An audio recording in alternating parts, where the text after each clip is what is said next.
Ready. All rise. City of Shreveport Environmental Court is now in session. Hearing Officer Sarah Giglio is presiding. Please silence all cell phones. You may be seated. Good morning, everybody. Morning. All right, as Attorney Yeldell said, my name is Sarah Giglio. I was appointed by the mayor and confirmed by City Council to sit as one of your hearing officers for property standards. Also, as he said, please silence your cell phones. Every month, somebody decides not to silence their cell phone and then becomes very popular and their phone rings like half a dozen times. I don't mind if you have to step out and call somebody. That doesn't bother me at all, but if it goes off in here, it's very distracting, and it also is hard for me to hear up here. So please take a moment right now, pull out your phones, make sure they're on silent. We don't have a super long docket today, but I will, as I do every month, get you out of here as quickly as possible while giving each case the time and attention that it deserves. If you have evidence that you would like to present, please come, when you come forward, please make sure you have that with you and ready to hand up.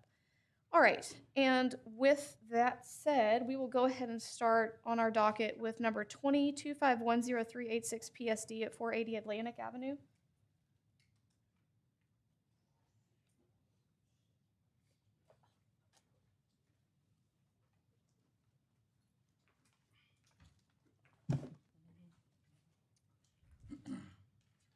Please raise your right hand. Do you swear the testimony you're about to provide will be the truth, the whole truth, and nothing but the truth, so help you God?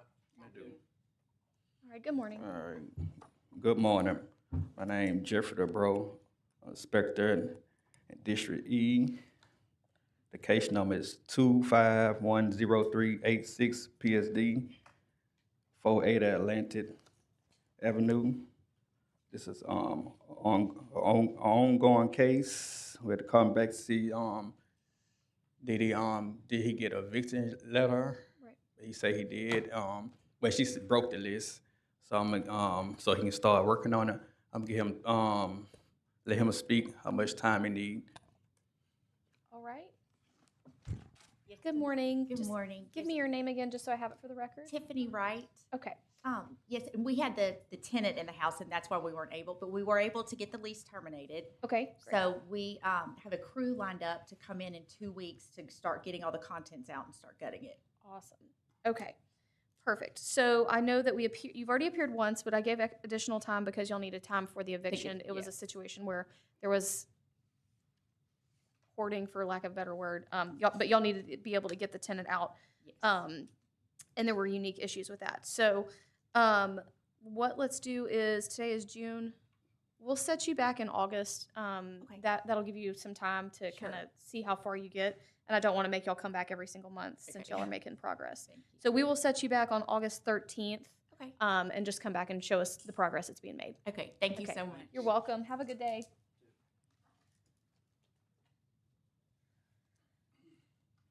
All right, next up is number 19 on our docket, 260274 PSD at 2819 Poland Street.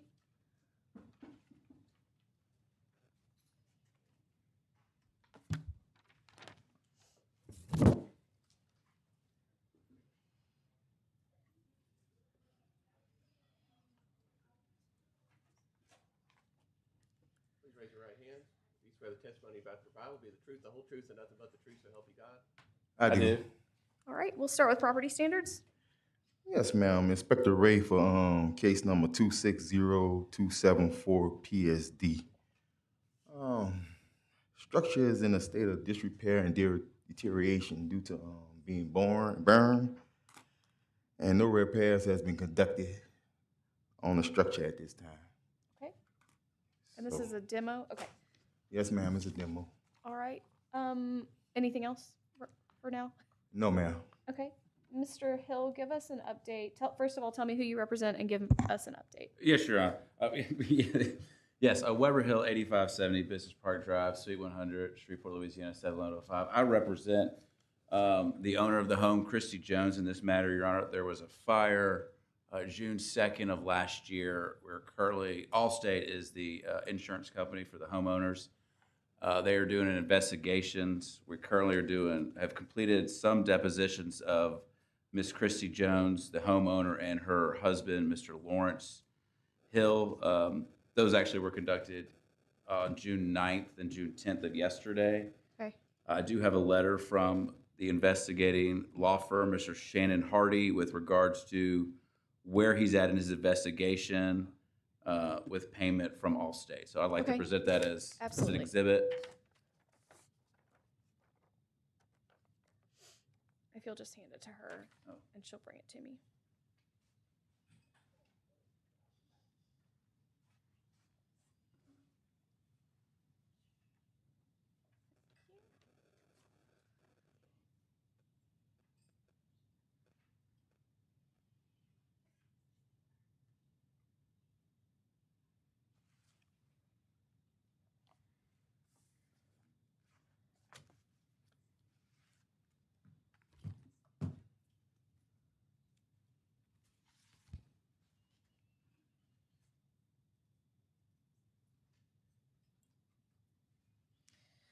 All right.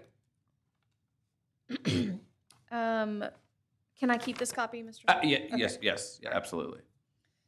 I'm just going to mark this as Exhibit 01, O for owner.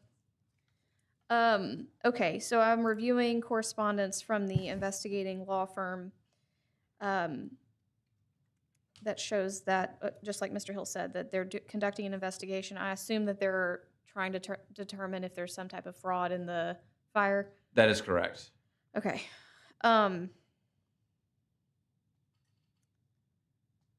Do you guys have any more depositions planned, or what's the next step? As of right now, we don't have any more depositions planned. Some more information needed to be turned over, such as items that were in the home, like I had explained, number of shoes, prices of things that were paid for, things that normal people don't keep handy on a day-to-day basis. Okay. But just for the record, we have filed a lawsuit against Allstate. Against Allstate? Okay. Yeah, and it isn't first JDC. Okay. But we did hold service until we could see what was going on in the next month or so. Gotcha. Okay. All right. I do have obviously concerns because of the safety or lack thereof of the structure. Obviously, anytime we have a house burned this badly, it can attract squatters and other issues.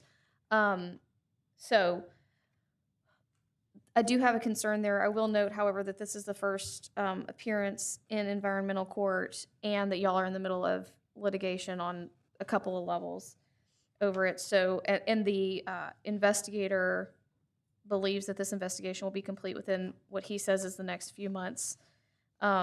So I'm inclined to just reset it for August, which would be August 13th.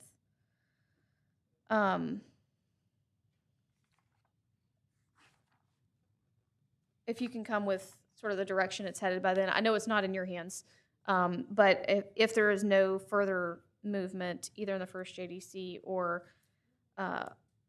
directly with Allstate, if you could bring something from this investigator that shows like a timeline, Yes. that would also be helpful for me, because I Of can't course. kick it down the road forever. But I also don't want to order a demo if it's still under investigation. So Yes.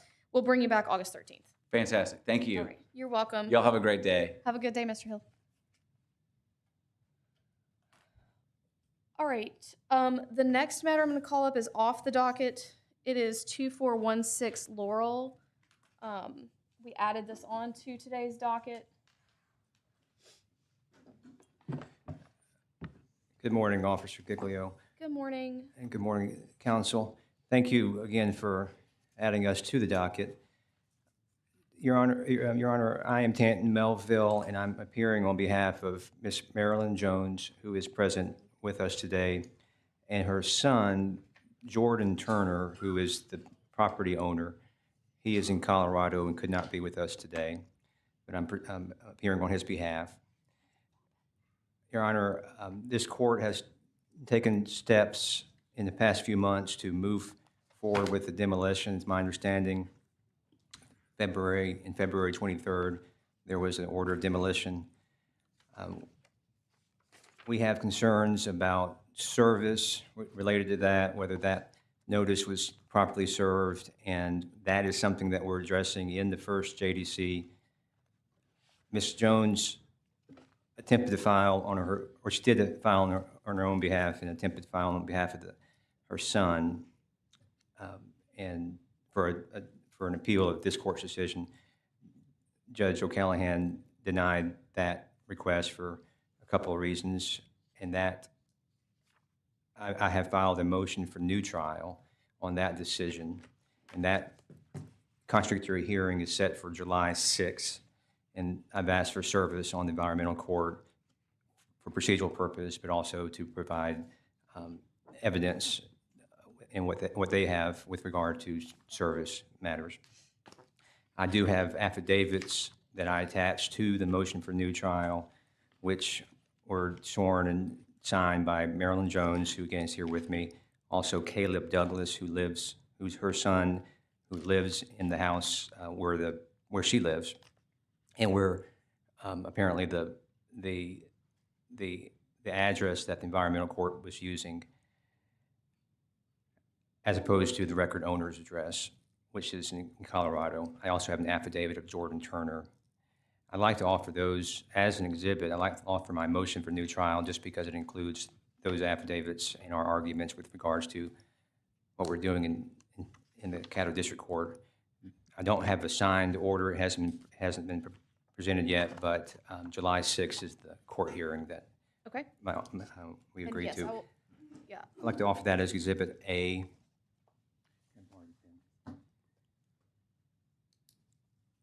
But thank you. So that's just a little background. We do have concerns about the notice and whether or not certain actions were taken timely, or that would affect whether certain actions were taken timely in order to address the judgment that Your Honor rendered February 23rd. Having said all that, we are presented with a fact pattern that we do request some discretion in the spirit of the environmental court to not just maintain property, but preserve and facilitate a better environment for Shreveport. Ms. Jones is here to present a plan, a real solid plan, that has a contract that she has signed to repair the immediate, it's my understanding, the emergent issue of the roofing on the structure that is a major concern of the environmental court. So she has an immediate plan to do that. She has signed a contract to do that with a Shreveport contractor. And then she has a plan. It's a written plan, but she can elaborate upon it, but with real timetables and with real benchmarks. And so my request to the environmental court and to Your Honor and to council is to allow her to present this plan and to consider staying the demolition order, which, as I appreciate, has already been let out as of May 27th for a certain sum. My request is that the court uses discretionary power to stay that and to allow Ms. Jones and her son to fulfill what they're saying that they want to fulfill in the time frame in which to do it for a limited period of time, not for an extended period of time, but to give them a chance to do that. So at this time, Your Honor, I'd like to introduce Ms. Jones, and I do have a few questions for her, and then ask her. Perfect. Yeah, and let's just get her sworn. You're fine because you're an officer of the court, but let me get her sworn first, and then you can ask her questions. Thank you. Do you swear the testimony you're about to provide will be the truth, the whole truth, and nothing but the truth, so help you God? Ms. Jones, could you tell, what microphone is she? Can she use that microphone? Yes. And for the record, I'm accepting Exhibit A that you Oh, provided. thank you. Ms. Jones, could you tell the court your address? 1609 Park Avenue, Shreveport, Louisiana, 71103. Okay, who lives there with you? Caleb Douglas. And who is Caleb Douglas? He's my boy. He's your son? How old is Caleb? 25. Okay. Who is Jordan Turner in relation to you? He's my son. He's your son? Can you speak up? He's my son. Okay. Where does Jordan Turner live? 1755 South Shoshone Street in Denver, Colorado. I think it's 80223. Okay. Is your son the record owner of the property at 2416 Laurel Street? He is. Okay. Which And you- son? I'm sorry? Which son? Sorry. Oh, I'm sorry. Yeah. Yes, the one in Colorado, Mr. Jordan Turner. Is that correct, that your Jordan Turner is the record owner? Yes, he Yes. Okay. Sorry, you- continue. Thank you. And have you been in communication recently about this matter and this property with Mr. Turner? Yes, I have. Okay. And are you aware that Mr. Turner has filed an affidavit, sworn affidavit, saying he did not receive notice of the February 23rd demolition order? Yes. Okay. And did you receive notice of the February 23rd demolition order? Not to my knowledge. Okay. When was the first time that you realized the demolition was going to be taking place? On May 9th, And why is that? because I happened to be driving down the street and the contractors for the demolition were on the lot, and I stopped to question why they were on the lot. Okay. Did you file something with the Caddo District Court to try to stop what was happening? I made an attempt to file, but as an attorney, I'm not allowed to file something on behalf of anybody. 'Cause To be clear, you're not an attorney. I am not. Okay. But after, like we talked about, Judge O'Callahan issued a denial of your request for an appeal, in part because you were not an attorney, could not represent your son. Is that correct? Correct. But you did engage my services, and I am an attorney, and I have filed on your behalf a motion for new trial on behalf of your son and yourself. Is that correct? Yes. Okay. Now, what are your plans for 24416? And as abbreviated as possible, what are your short-term and long-term plans for this property? As adult learners, I wish I'd made a copy for you guys. Well, I'm going to present that. I'm going to present that exhibit, but just give us a. But first, we're cleaning up. There's really no debris around there. We keep the grass cut and all of that, but I wanted the trees. There are trees that had grown up close to the foundation. There's vegetation that's grown up on one side. I wanted that down. We boarded up all of the doors that they asked us to board up. And I was going to get the roof started, but I was advised to hold on to getting the roof done, depending on, based on the outcome of this. Okay, but real briefly, is it true that you did attempt before all this Yeah. to have a contractor go out there and perform repairs, which you thought was going to They happen? were done. I did engage or ask a contractor to board up the doors, because that was one of the things. And he said that he would put tarp on the roof until we figured out how we could pay them to do the tarp. So I thought to repair the roof. Okay. And I thought that this was done, and I was waiting for him to send me a bill, and I didn't get the bill, but, I just thought he was going to send Okay, it. the new contract, which you have right here, can I see that contract? This is not the same company, correct? It's not. Okay. This is HP Allen Company LLC, dated proposal June 5th, 2026, for $8,200 to focus on the repair of the roof. Is that Yes, correct? Yes. Your Honor, I'd like to offer this as Exhibit B. Okay. Exhibit B. This is a contract to work on the roof repairs. Okay.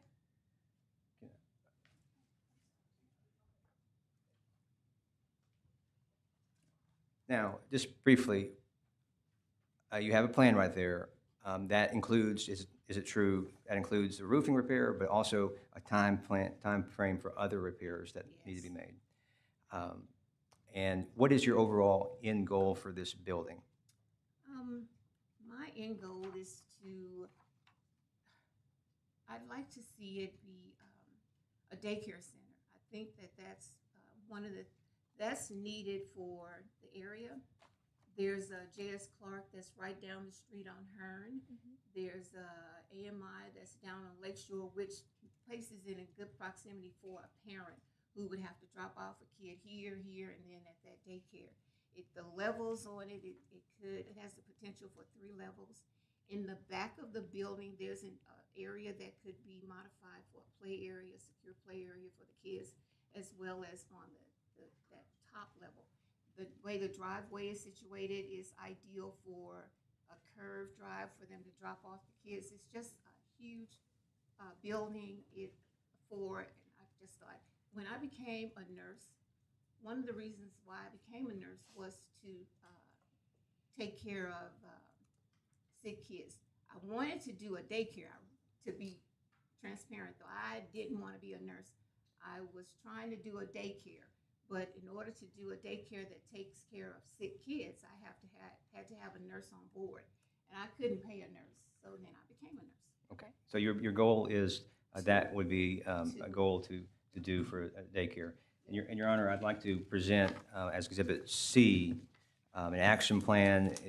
You'll see there are different phases that including property cleanup, phase 1, roof repair, exterior repairs, ground maintenance, interior remodeling, electrical and plumbing upgrades. All this should be done by city code and with proper permits, and then final inspections with punch codes. He has a very detailed plan. I'd like to offer that as Exhibit C. So, Your Honor, well, at this time, Your Honor, if you have any questions, I do Ms. have, Jones. I have a couple of questions, and then I'm going to let the city respond because I think that's only fair. Ms. Jones, I might have misheard you. You're not living in the structure, right? Because it's a Oh, no. commercial. Okay, I thought you said you were living in it for a second, and I wasn't sure. So, okay, you live on Park. Yes, Okay, all right. I was getting my addresses mixed up. This is a commercial structure, to be clear, correct? yes. Okay. All right, and the person that you have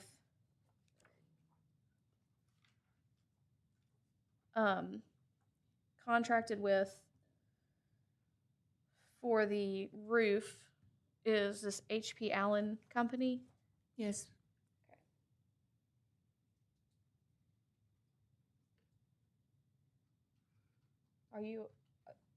Are you aware that their contractor's license is suspended right now?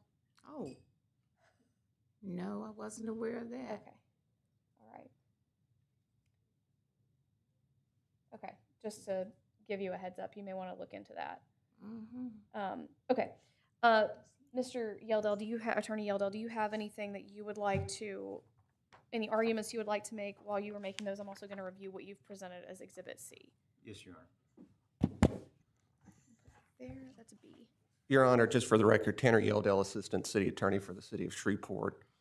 I believe the city's position is, as far as the judgment this court has issued, that it has become final. I believe Judge O'Callahan noted that in his ruling. As you've noted, it's already been let out for contract, and I believe we've already given a notice to proceed. I believe as of today, I think the city's position would be if the court would just want to clarify a cost of security so that Mr. Melville can continue to proceed at district court and make arguments at district court for a stay, we would be fine with the court clarifying that today for the record. I believe since we have a cost of demolition, we would ask for it to at least cover that cost of demolition, or at a bare minimum, at least the administrative costs that the department has incurred in this matter. But I believe that this court's judgment has become final. I don't know what authority this body would have to undo its own judgment and disturb that judgment, but I believe that Judge O'Callahan would have the authority to issue a stay, and of course, the city would comply with any stay that the district court issues. And I believe that's our position at this time. All right. I have reviewed, for the record, there were some emails exchanged yesterday that included documents. I think all of those have been entered into the record by Mr. Melville today. But if they haven't, just for the record, I have reviewed what was sent yesterday. So I've seen the order. I've seen the order from the first JDC and the affidavits that Mr. Melville presented and everything else that was attached in those emails. And it's my understanding that the primary reason for requesting the stay is that there is an alleged notice issue. And I certainly don't mind when people appeal my judgments. That doesn't bother me at all. But I will say that in an effort to make sure that this was done properly, this morning I pulled the file and checked to see what address the property owner had given us for service which is 1609 Park Avenue, which is signed by Jordan Turner. That is where notice of this went, and I've checked the tracking on it. It was received 2 days after the judgment was signed.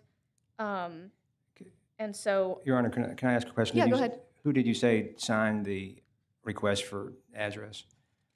the request for the appeal, No. Well, you referenced in where did you say Jordan Turner requested that notice be sent to a certain address? yes, in his appeal form, when he submitted an appeal to the City of Shreveport Environmental Court, Department of Property Standards, it's signed by Jordan Turner, and it says that the address to serve him is 1609 Park Avenue. Can I see that? Yeah.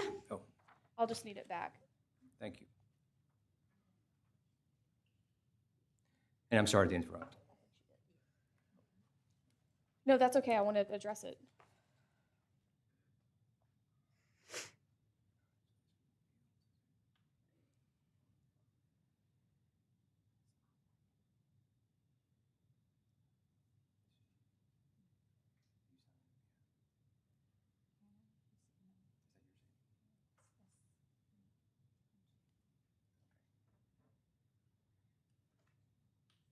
Your Honor, I'm just learning about this for the first time, and for the record, Sure. Ms. Turner is, Ms. Jones, who's right here with me. Uh-huh. And again, let me clarify her relationship. Like I said, Mr. Turner is her son. They communicate, but she's not Mr. Turner. This form was signed by her on behalf. It is a Jordan Turner / MJ, Marilyn Jones. She's requesting more time to rehab or demolish, and she puts her address as Jordan Turner's address. So I don't know for sure that Mr. Turner, Ms. Jones, my understanding, you do not have power of attorney for Mr. Turner. Is that correct? So she doesn't have power of attorney. I'm not sure that she should answer any more questions about. Well, she is an integral part of the operation. I just But don't want she her to didn't- get in She didn't trouble. sign. Yeah, but she didn't. Or he didn't. But for the record, he didn't sign apparently this Okay. request. Okay, I will certainly accept the fact that Ms. Jones signed on behalf of Mr. Turner. But that does cause me some heartburn in trying to give a stay now based on a bad address when the city was given an address allegedly by Mr. Turner. Right, but I don't think that. Well, my understanding is that the tax, or however the city normally gets the notice addresses, or by tax roll, I think. So I don't know if, to me, that That is, Mr. Turner's tax roll would be probably different than the address used for Park Avenue. well, and I don't have the tax roll address in front of me, I don't think. And I don't have that information in front of me either. Okay. So I don't want to say for sure one way or the other, but I will say that when somebody comes in to file an appeal Right. and provides that address, you know, it certainly makes more sense for us to use the address that that person provides us than whatever might be on a, Sure, I on a understand. tax roll. So, and again, I'm not scolding, I'm just saying that's why we are where we are. Sure, I understand, and I appreciate it. And I don't want to put you all in an awkward position at all. It's just, I do think that she is now, and Mr. Turner, they have a plan. They just need a little more time to act upon it. They're working the contract. It's a historic building. They have good plans for it. It's better than being demolished and just another vacant lot. Is it deemed historic, or you're just saying it's I been around a long don't time? think it's deemed historic. It's not designated historic. It's not designated, but It's Huey just, P. Long used to live across the street from that store. So Okay. it used to be a store. it'll be better than, they have a plan to rehabilitate, which is, my understanding and purpose of environmental court is to maintain property standards, but there has to be a level of of, as I appreciate, rehabilitation and Right. as opposed to punitive actions. These people, they're responding now. The environmental courts did work. They're responding to that, the pressure of the environmental court and the real danger of demolition.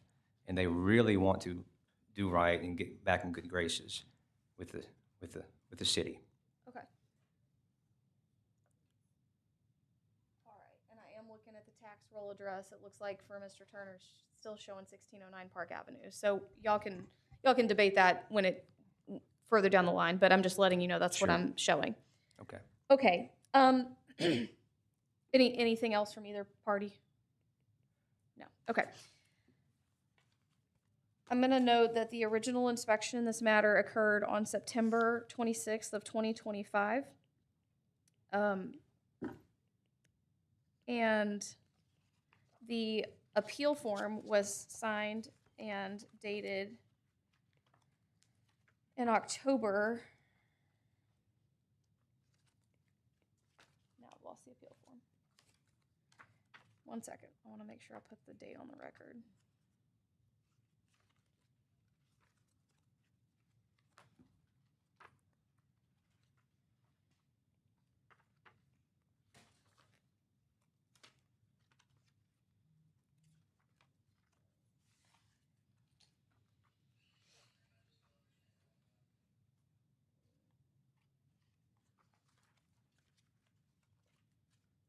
All right, the appeal form was signed and dated October 21st of 2025, which obviously meant that Ms. Jones or Mr. Turner, one of the two, knew that there was an issue here because they had received the citation and they knew to appeal the citation. I understand the notice, the allegation of notice issues. That can all be fought at the first JDC.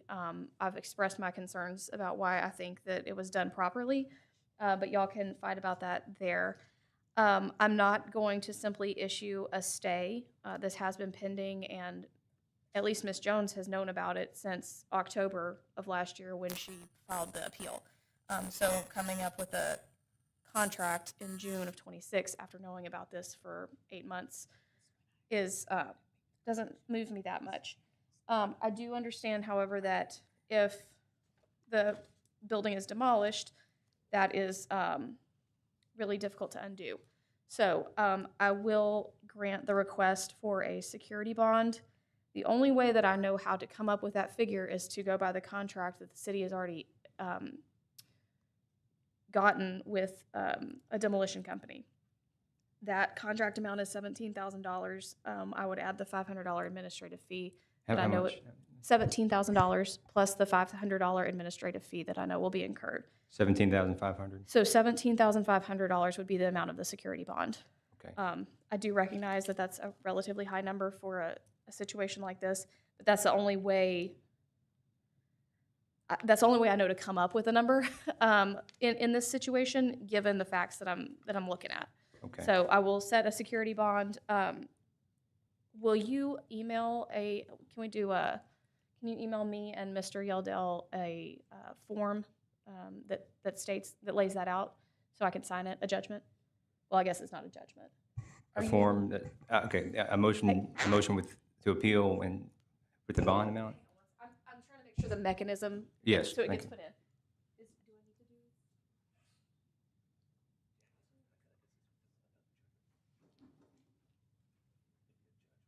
Okay.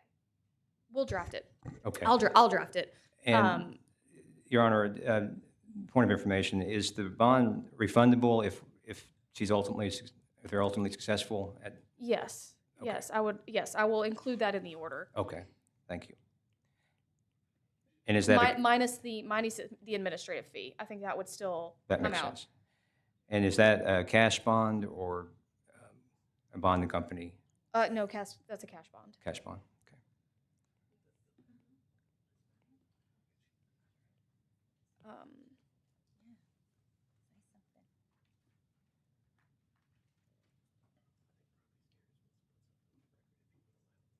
Okay.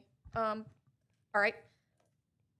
So I will create a judgment that says that there is a $17,500 cash bond required, that it will be refunded upon either if my judgment is vacated at the first JDC. Well, when that case is finished, Right. regardless of the outcome.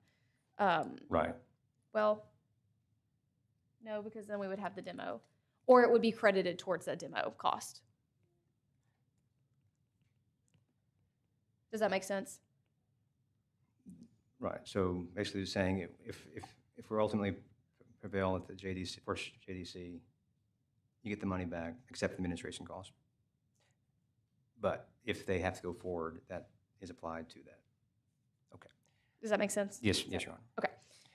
Please note my objection for the record, but Yeah, thank of you for course. your, thank you for your decision. Yeah, of course. And then property standards, I don't know, somebody wanted to put something on the record? Okay, no, okay.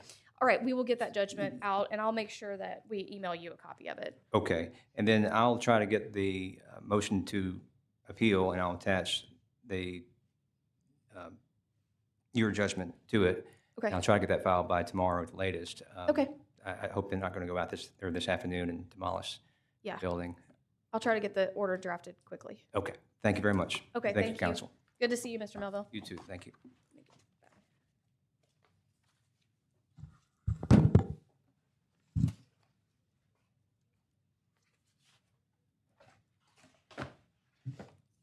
All right.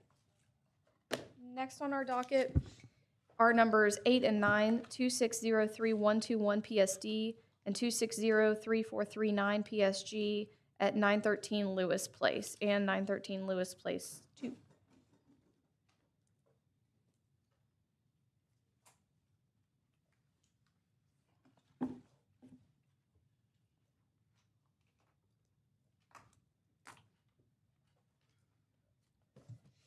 Swear the testimony you're about to provide will be the truth, the whole truth, and nothing but the truth, so help you God. Yes. Good morning. Good morning. My name is Inspector Aisha Blunt for violation number 2603439 PSG, 913 Lewis Place, and also 2603121 PSD for 913 Lewis Place as well.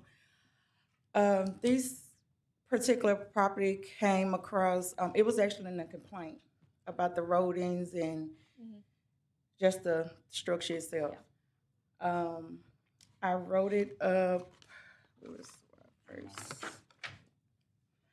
March of this year for a care premise and a demolition. I haven't spoken with the owner. I'm just, It's my parents, but me. Okay. It's succession. We're going through succession, but okay. okay. And there has been no repairs made. All right. Ma'am, step up and give me your name and tell me your relation to the property. My name is Yvonne Lowe, and my parents own the property, and we're in the process of going through succession with Kyle Moore at Weems and Schiff. Okay. And we hadn't fully started succession because my sister died in one of my sisters died in November. Both parents are deceased now. Okay. And then my other sister died the one that lived here in Shreveport. Okay. She died in November, and then in April of this year, my sister in California had a stroke, and then I had to go out there and take care of her. And then I came back and I spoke with Attorney Moore, and we're trying to proceed with.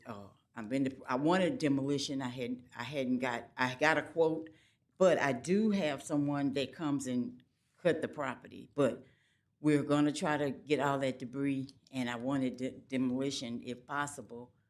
But it's still, like I said, it's going through succession. Some won, some didn't. I want to sell the property because I'm not gonna do anything with it. I'm not gonna be able to repair it Right. because, I mean, I am, but I don't want to. You don't want to, yeah. Right. And so that's where we are right Okay. now. Tell me just for clarity, who was the owner of the property? I It was didn't hear you. I didn't hear you. Sorry, who was the owner of the property? Your parents? James and Verdale Hall. Okay, your Yes. parents. So Yes, your my parents. your sister who was deceased from here, Mm-hmm. she was not an owner, but you're still having to go through the succession. Yes, we still Got it. going through the succession because Okay. we have other properties. Okay. And when did your parents pass? They passed, well, my mother passed in 2020. Okay. She was buried in 2021 though, but it was right at the end of the year. Okay. And I assume she was living there until she passed? No, it was a Oh. business. This It's was a all commercial commercial. business Okay. since 81, since 1980. Okay. And what is the cost of demolition? It depends on your level of contractor charges. And there's also a $500 administration fee attached to it. Okay, all right. So, you mentioned potentially wanting to demolish it so you can sell the property. Mm-hmm. Do you want me, I can issue a judgment that orders a city to go find a demo company and tends to be the most cost efficient. We can do that, or I can give you some time to get some quotes, whatever you Well, think. would you do that? I wouldn't mind. If I just or- order the demo? Well, yes. However, if it's cost effective. Okay, Mm-hmm. go ahead. I would just let her know that she can also work with Ms. Rhonda and see about a payment Uh-huh, plan. Right, yeah. However it falls. right, Okay. yeah. All right. I mean, if that's the direction you're headed, it's Well, often that is easier because for- yeah. well, we have a potential person that may want to buy it, but Okay, you know, I do want. I mean, to me, it needs to be. yeah, You know what I'm saying? It's kinda beyond Kinda repair. Like an eyesore. You know? yeah. Okay, well, I will go ahead and issue judgments to go ahead and get that cleaned up and demoed. And you can work with the city's office on payment arrangements and all that Okay, stuff. will So it's not someone a give me a contact. lump Or sum. I Yes. can talk with Let me you. get a judgment drafted. I'll give it to you before you leave today. Okay. Thank you. You're welcome. Mm-hmm. Uh-huh. Thank you. You're welcome. Thank you.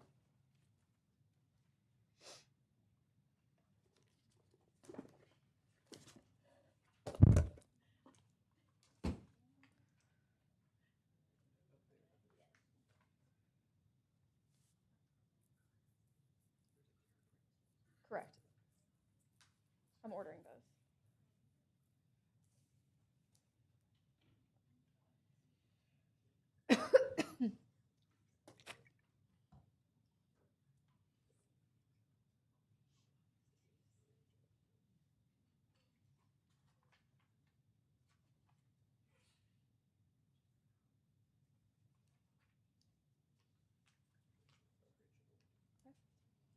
And this is on the demo. Okay.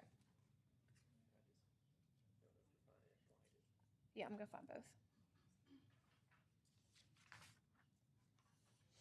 Today's the 11th.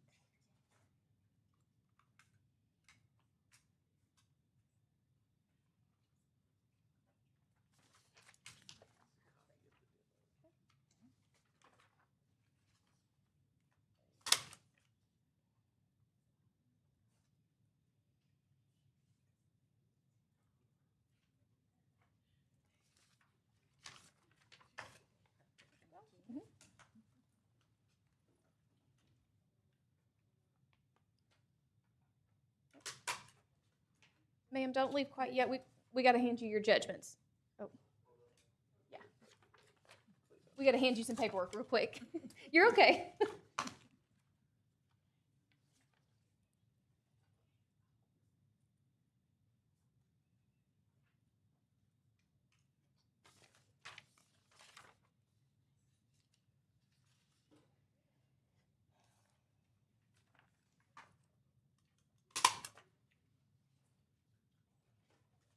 All right.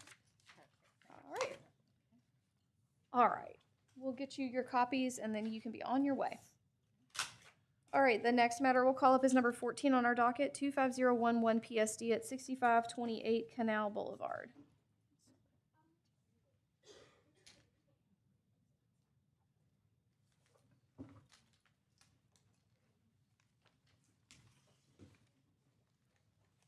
All right, if y'all will be sworn. swear the testimony about to provide will be the truth, the whole truth, and nothing but the truth, so help you God? Morning, Your Honor. Good morning. This will be Eric Wheatley for 25011 PSD, address 6528 Canal Boulevard. He's making a lot of progress on the structure. He still has a lot of work to do to it. There's some lumber loose on the side of that, but they're slowly making repairs on it.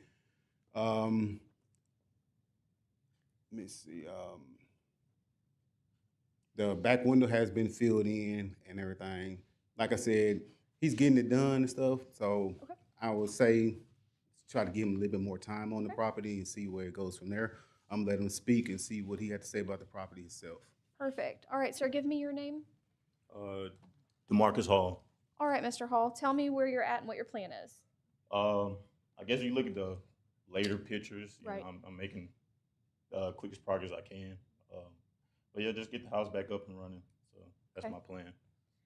All right, and I will note that I am looking at the original photos from back in, looks like December? From several months ago, and comparing them to the ones from yesterday, I do see improvement. There is still a ways to go, so I'm not comfortable cutting it loose, but I do see improvement, and so I am comfortable giving some more time. Let's reset you for August, so that'll give you 2 more months to see how far we can get in that time period. Yeah. So that would bring you back August 13th, okay? If I can check my calendar. Yeah, go ahead. Yeah, check it. Make sure you're good to go on that day. And my name is DeMarcus Hall, DMARCUS. Yeah, okay. No E. And I think Oh, I sent. There's 3 letters that come to my grandmother's place of business. So Okay. But if they can just come to me, Virgin or DeMarcus. Okay. And not Valerie Hall. Okay, let's check and make sure we got it. On Honeysuckle? Yeah. Okay. All right, August 13th. 13th. Yeah, that's okay. That works? Okay, perfect. We will reset you for August 13th and see you back that day to report on more progress, okay? Okay. Thank you so much. Have a good one. Same to you. Thank you, Your Honor. Thank you.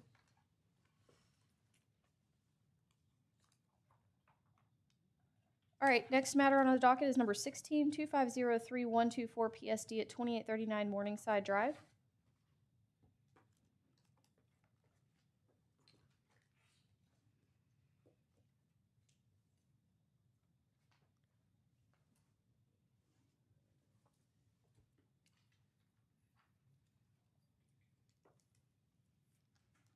All right, ma'am, if you'll be sworn. You swear the testimony you're about to provide will be the truth, the whole truth, and nothing but the truth, so help you God? I do. Morning again. This will be violation number 2503124 PSD, address 2839 Morningside Drive.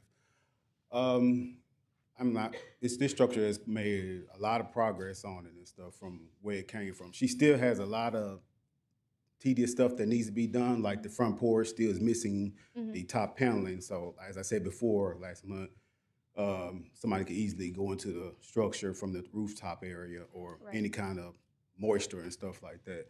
The back of it, there's still no back door on it. There's still pieces of the lumber that's kind of peeling off of it, that's broken off and stuff like that, that she would have to get that replaced also. But as I said, she is making progress and everything. It's kind of slow, but she is making progress. So at this time, let's see what she say with our time frame and stuff like that, and see what your judgment be on it. All right, ma'am, give me your name, please. Yes, ma'am. Jennifer Wilson Franklin. All right, Miss Franklin, tell me what the plan is, timeline. Well, my plan is to completely, finish it and make it a rental property. Again, it has been a slow process between me and the contractor, but I'm getting there. Okay. Each month I'm getting closer. How much? And I do see, I'm comparing the photos from the original inspection to what was taken yesterday. And I do see that significant progress has been made. What's your timeline? Can I have at least 30 more days to be out of violation, if possible? Yeah, I was going to give you 60. I'm gonna give you 60 because I think there's I appreciate probably it. more than 30 days worth of work to be I done there. appreciate And I don't want to set you up for failure. So let's just bring you back in August as well. August 13th, we'll Okay. bring you back. Hopefully it'll be done by then. Yes, ma'am. Okie doke. Thank you so much. 13th. No problem. Have a good day. Yes, ma'am. Thank you. Appreciate you. Thank you, Honor. Thank you. All right, next up is number 17 on our docket, 260125 PSD at 1611 Anna Street.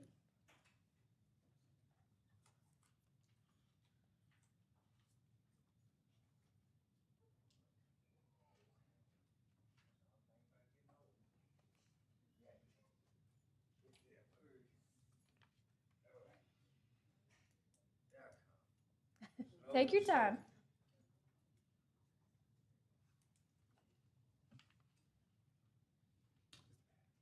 You swear the testimony you're about to provide will be the truth, the whole truth, and nothing but the truth, so help you God? Yes, sir. All right, good morning. Good morning, Inspector Ray for case number 260125 PSD. Structure is currently in the state of disrepair and deterioration for a number of years. No repairs has been conducted on the structure to abate the property. The rear egress needs stairs and landing. Exterior walls have holes and breaks. And the roof softening fascia boards is in disrepair. Disrepair. Disrepair. I'll disrepair if I have the wood for that. So at this time, I'm gonna give Mr. Barry an opportunity to explain on the time frame needed to rehab the property. All right, sir, give me your name. Okay, my name is Barry Smith. Okay, I'm the owner of the property. okay. I've been out of my house 3 years since the electric company since a truck came down and tore my electric out my house. Now, I only been back in my house 2 months. And that wood that you see out there is wood. I'm gonna repair some of the holes on the side, and I got some more wood, but I'm on a fixed income. And I had a heart attack since I left my house. I lost my wife since I left my house. And I only been back there 2 months. I'm asking for only 3 months. Since I'm living there now, I got my electric back on, I can fix everything. Okay. I'm a handyman. I do the type where I'm gonna cut that tree down, so help me God, I'm gonna cut that tree down. That tree caused me all my problems, right there. That one tree on the corner. I hate that tree. I'm got the other tree down. All my stuff. See, I got my ladder, all my stuff. I got my scalpel. I'm gonna fix my house. I don't want to be homeless. So I'm not gonna be homeless. You're back in the house now. Yeah, I'm back in my house. Yeah. Okay. I promise you, you give me 3 months, I'm gonna have my house fixed where I can live in. All that there, I'm fixing all that there. I'm gonna fix all that there. I'm gonna cut the tree down though. That tree been my biggest problem right there. I'm gonna cut it down. I promise. I'm gonna cut it down. All right, and you're gonna move all that mess that's out front? I'll move. Yes, ma'am. Yes, ma'am. Okay, Yeah, I gotta fix that room there. Oh, I hate my house to look like that. okay. I'm so embarrassed. All right. I will note that the original inspection took place in January of this year. This is the first time that you've appeared in front of us at environmental court. And there have been a lot of things happen in your life that would, I understand how we got here. Oh yeah. I've been out of my house 3 years. Yeah, I just finally got home. yeah. And I expect that now that you're living back in it, you'll be able to work on it a lot Man, quicker. I promise you. Okay. You're making me a lot of promises. I'm gonna put in my notes. You promised me. So if you come back in 3 look months, here, I'm one behind. I'm only 1 year behind on my tax. I'm trying to catch that up. But I'm Okay. on fixed income. okay, I understand. All right, so we're gonna reset you. Let's see. All right, you said 3 months, so I'm gonna give you 3 months, but don't Give make me 3 regret months. it. Give me 3 months. All right, September 18th is the date in 3 months from now. Does that work for you? September what? 18th. 18th. Yes, sir. Yeah, it's been 3rd year here. It's in my house. Oh man, it's a mess. I ain't even look at that thing. All right, we're gonna see you back September 18th. Okay. It's gonna be looking a lot better. And Oh, I'm not yes, gonna hear any ma'am. excuses about the weather and all this Cut other. that tree down for sure. Okay. You go take that tree down today. I'm worried about its safety. All right. Thank you so much. No, sir. Just be back September 18th. All right. Next up on our docket is number 18, 260242 PSD at 804 Alabama Avenue.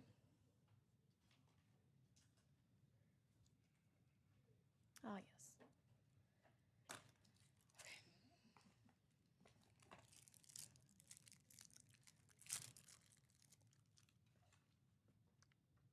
You swear the testimony you have to provide will be the truth, the whole truth, and nothing but the truth, so help you God?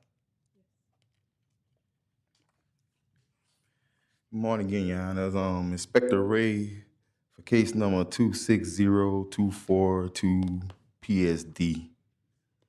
A trap, a tarp has been placed on the roof and graffiti was removed from the structure. But at this time, the structure still remains in a state of disrepair and deterioration. Exterior walls have holes and breaks. Roof softening fascia boards is in disrepair. Interior portion of the building is also in disrepair. So property owner, Ms. Yolanda, requests more time to clear the violation. So at this time, I'm gonna give her opportunity to explain to the court the time frame needed. All right, ma'am. Did you already swear her in? Yes. Okay. All right, ma'am. Give me your update here.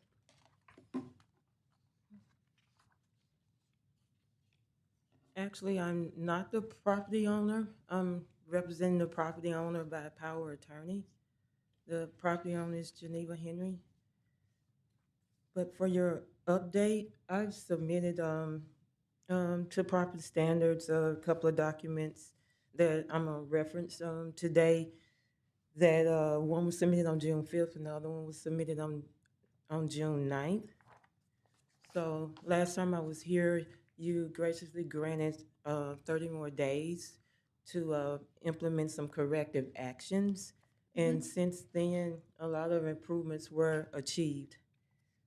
So far, we have spent $4,459 toward getting the building more stable and cleaned out on the inside and the grounds around the building to help with stabilization and compliance.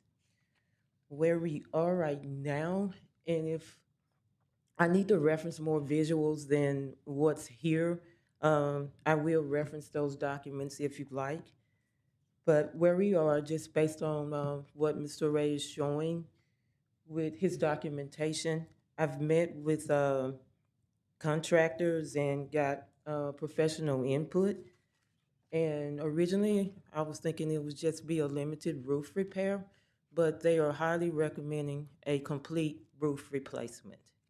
And so that's where I'm at today with the scope of work on the building. And so with that, we tarped the building just to keep further rain from entering the building. And they tarped as much as they could. A lot of what you're seeing, the boards are rotted, so they couldn't cover every hole in the building. But the plan of where I am now is to proceed with a complete roof replacement. I've obtained an estimate for that roof replacement, and I can submit the estimate from a contractor. Okay. Yeah, let me see that, please. And if you want to see the expenditures, I can submit that also. You can submit what? Okay, that's fine.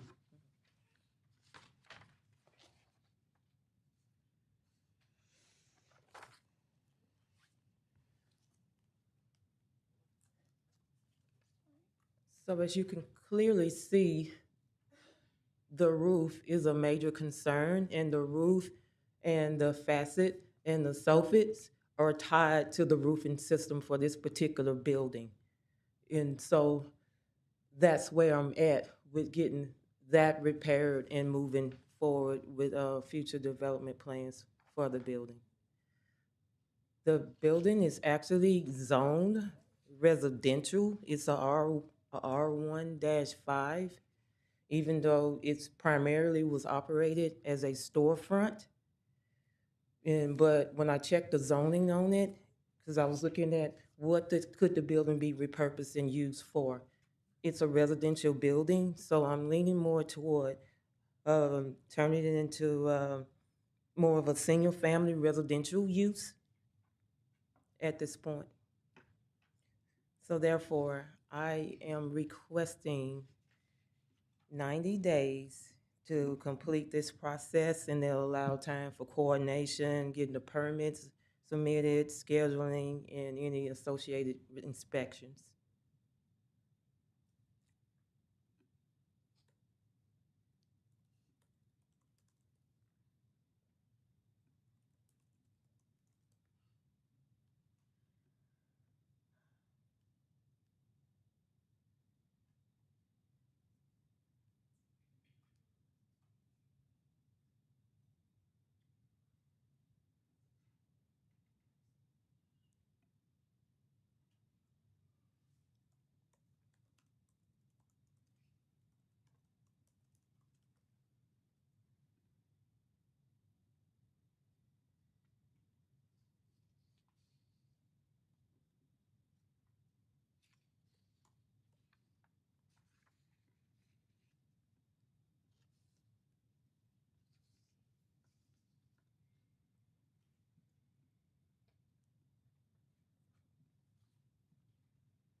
How did you find this Palacios Roofing? Networking, I think I done talked to about 7 contractors, and a lot of them were saying, "Oh, I don't do this type of work. Call." They'll give me a number to follow with. Call them, and they would say they do that type of work. And so, another contractor actually gave me the contact uh, with this particular contractor. He wasn't a random Google search or flip through a phone book, or it was a referral from another contractor. I see that he's not a random Google search because I'm having trouble finding any information about him. Me too. When y'all made reference in that other case that they wasn't licensed, I was like, okay, that's the one thing I need to verify. Yeah, there's nobody with the name Palacios either as a last name or a contractor name anywhere in our area that is licensed. So, as a contractor anyway. Right. And just to be transparent, he was the first. I still have 2 more contractors that I can consider who does do that type of work.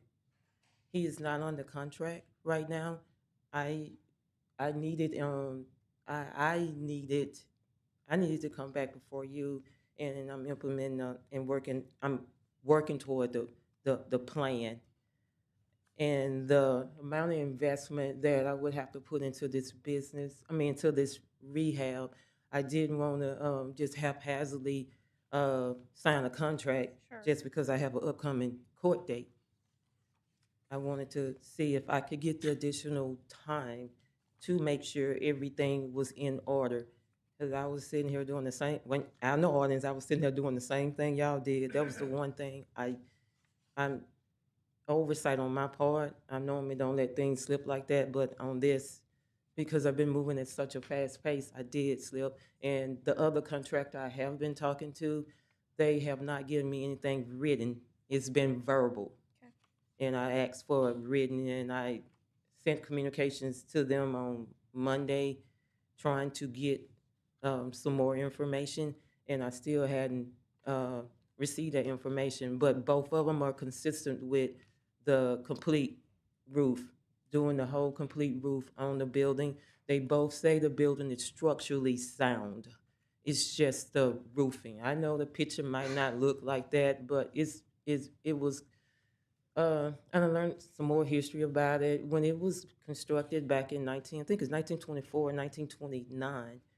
So it has held up. That is the original roof from when they built the structure from the beginning. And my limited ability, I just picked up with power of attorney in July of last year.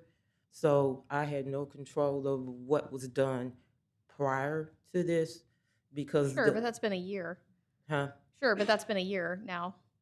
Right. Yeah. And I had a nice treasure chest to to go through because the owner was not sharing any prior things that had to do with the building. Actually, the owner said that they had sold the building. But when I did the homework, the building was still in possession of the owner. So the owner thought that they had sold the property, and it was like, I don't have to do nothing to this building. And I was like, no, that's incorrect. This is actually still your property, and so you have to make repairs. And so they granted permission to move forward with trying to see what could we do and where it was at and what could be done. So I did as much as possible within the 30-day time frame. I didn't use that just to sit around and wait and get to the point where we were. At that time when I came before you, I really honestly believed that that left side of the building could just be repaired and we would be fine. But when the two roofing contractors um, did a little bit more in depth, they discovered that it really would be better in long term to just go ahead and replace the roof.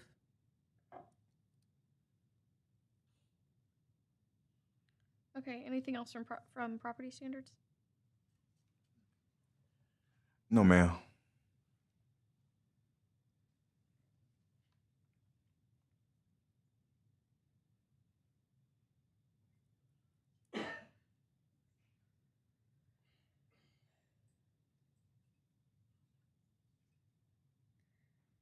Ms. Gilliard, you provided a letter back in March stating that you knew that the roof needed to be replaced. A letter back in March. The letter back in March was concerning the neighbor's pecan tree that was hanging over the roof. Right. And I think I have a black and white image of that with me. That was that letter because at that time I had started talking to roofers and they were saying that that tree was going to be a problem with them Right. giving a warranty on it. Correct. And so up to my point now, when the tarp was put on, the person was able to trim some branches, but they could not get to trim the largest overhang branch because of the roof. And my whole conversation with them was safety first, safety first, safety first. And they said that all of that could be incorporated and taken care of when we did the roof replacement. So that was that letter. I was at that state where I was in the case and where I was on my learning curve. I'm gonna be honest with you. This has been a quick learning curve. And I was trying to see if that picture talked about the tree, but that's what it was. I did not have the background knowledge to know that that tree could be. I spoke with the neighbor. The neighbor still is not in a position to cut the tree down. I'm just gonna absorb the cost and keep moving, if permissible. All right. Okay, I'm ready to make my ruling. I will note that the original inspection in this matter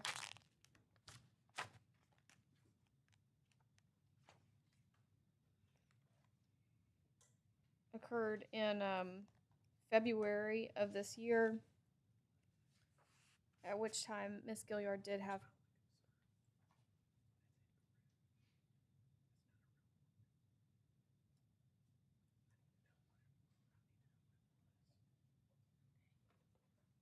Do I need to wait for a second?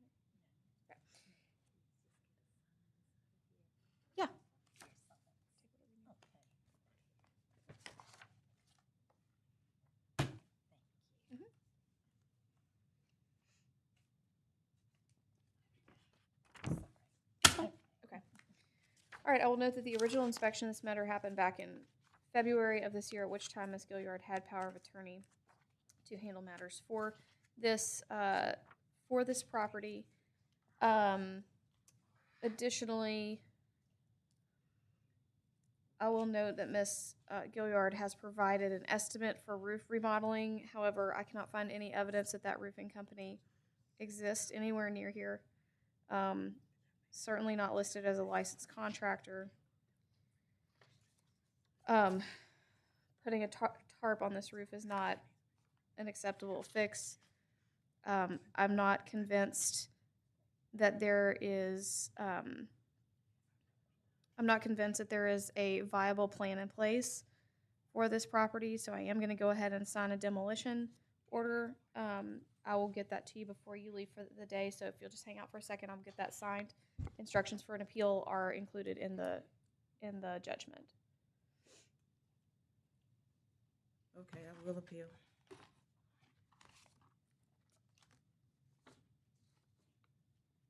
Give me just a couple minutes to get it signed, and we'll get you out.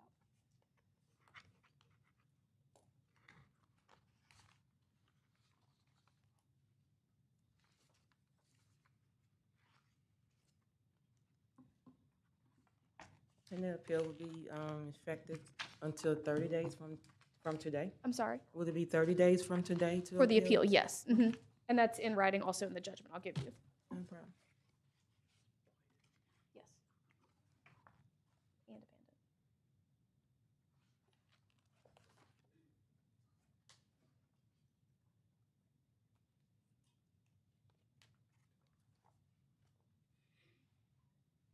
Give me. All right.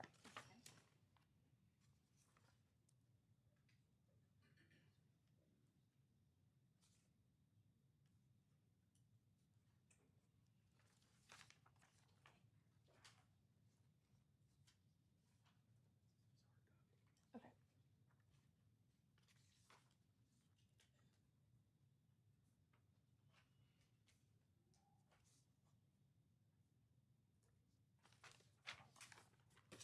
All right. Okay, that'll end that matter. Next up on our docket is 23-260-2210 PSG at 544 East 74th Street.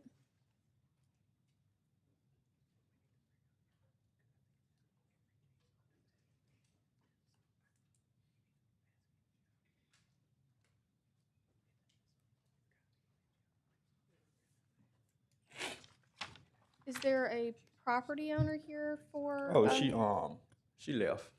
Oh. But Okay. I gave her permission to leave. It's debated. It's abated? Okay, Yes. all right. She sent pictures to my phone this morning, but I'm gonna go back out there and take some more. But she Okay. cleaned it. All right, go ahead. Inspector Jeffrey LeBro. The case number is 260-2210 PSG 544 East 75th. It was a cleanup, and she completed. 74th or 75th? Oh, 74th. Okay. Yes. She cleaned under the push in the yard, so it's abated. Okay. I just got to upload the pictures when I go out there. No, that's number 23. All right. Okay. If property standards says it's abated, then we will mark it as abated. Thank you. All right. Next up is 30 and 31 on our docket. 260-3114 PSD and 260-3348 PSG at 3315 Catherine Street.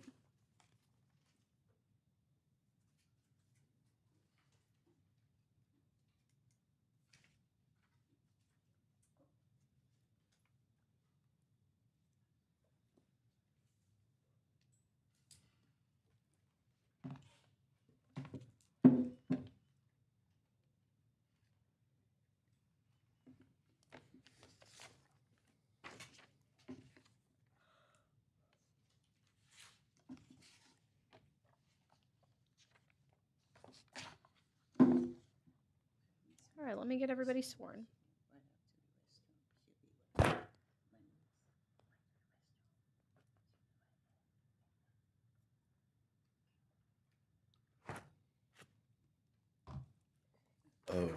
Your Honor, Good morning. Good morning. She said her sister has stepped out to, take care of. Oh, okay. Yes. You want me to call you back up in a little bit?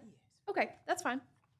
All right, we'll move on to number 32 on the docket, 25111260 PSG at 3538 Claiborne Avenue.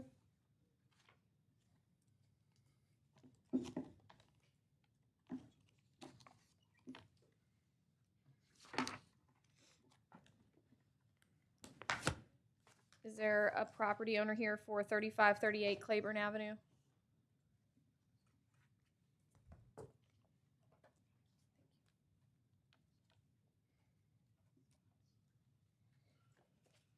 you swear the testimony you're about to provide will be the truth, the whole truth, and nothing but the truth, so help you God? I do. I am Inspector Davis, over 2511126 PSG, 3538 Claiborne Avenue.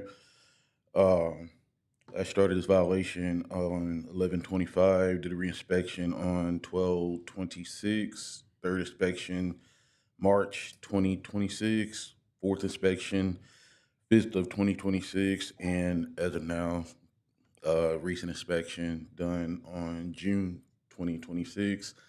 At first, they did exhibit progress. They were removing some stuff from inside the fencing that was on the west side of the structure, which is the left. But they have not exhibited any further progress to remove the vegetation, the sheet metal, scrap metal the shed, and the vegetation around the structure as well. I recommend that we go ahead and proceed with cleaning the property, but I will allow the citizen to explain on her behalf. 132. All right, ma'am, give me your name. My name Yes, ma'am. is Elise Mitchell. All right, Miss Mitchell. Tell me what's going on here. Okay, I hired a guy to remove the debris from the backyard. He did like half of it and didn't finish it. When was And- that? I'm sorry, I didn't understand you. When was that? That was in February. He was supposed to have been, he called and said it was done on, I think, the 27th of February. Because I had not been staying there and I was not overseeing the process. And when I went over and checked it, he just had not, he did like half, and that's all. And he removed things from the house, like disconnected their air conditioning unit and, just took it. Okay. And he never came back, and he stopped answering his phone. So I got another guy that was supposed to have been done on May 9th, and he did not. Well, I had additional trees to fall, and that's what he was over taking care of, but he only removed like one tree. So since then, we've had several trees to fall during the storms. But he did remove quite a bit of things that had been stored in the yard, in the backyard. So right now I'm in the process of, I have a guy that's gonna go over and do it. And I am purchasing a saw for him to do that. And it should be done within the next couple weeks. Property standards.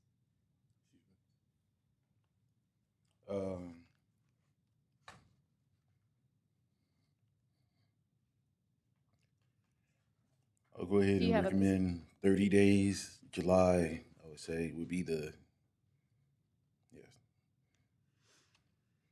But I would like for her to keep in contact with me, showing, with any progress that's made, But we really need that vegetation removed from the east side of the structure on the right side and from around the fencing as well. Because it's also creating a concern for, infestations.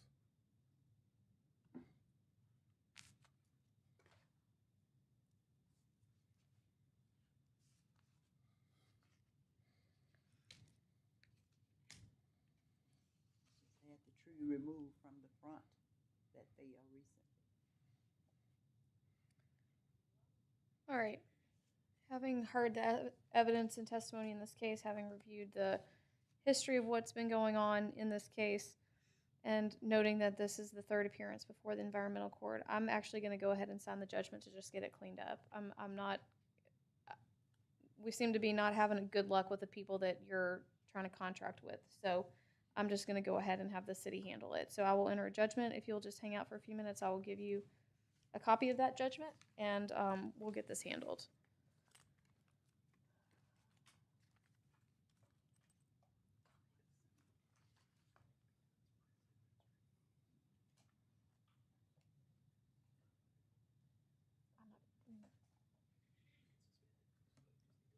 Do that and suspend it, yeah.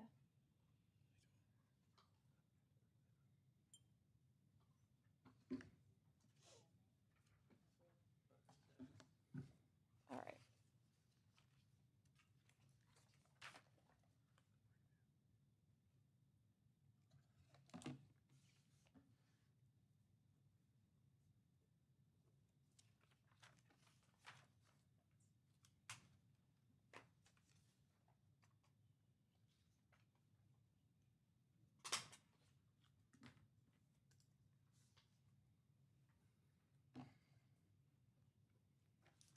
All right.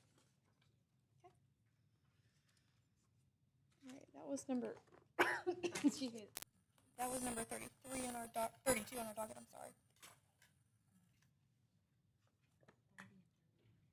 Yes, I just saw that. That's where I was headed back to. All right. We'll now go back to number 30 and 31, 2603114 PSD and 2603348 PSG at 3315 Catherine Street. If y'all are ready to proceed.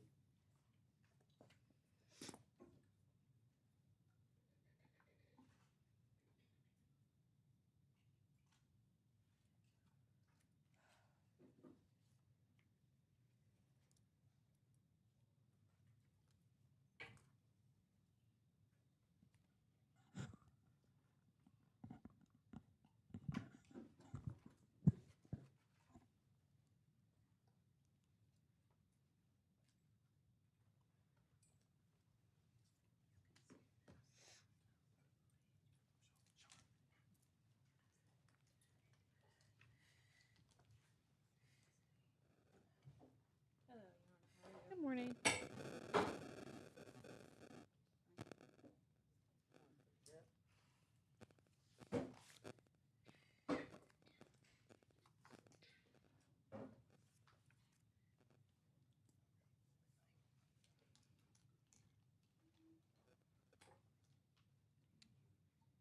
All right, if we can get her sworn in, I think our inspector's already been sworn.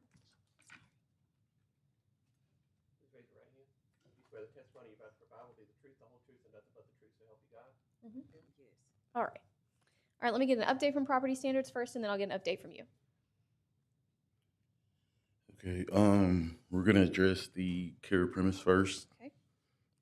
So I am Inspector Davis over 26033 48 PSG 3315 Catherine Street.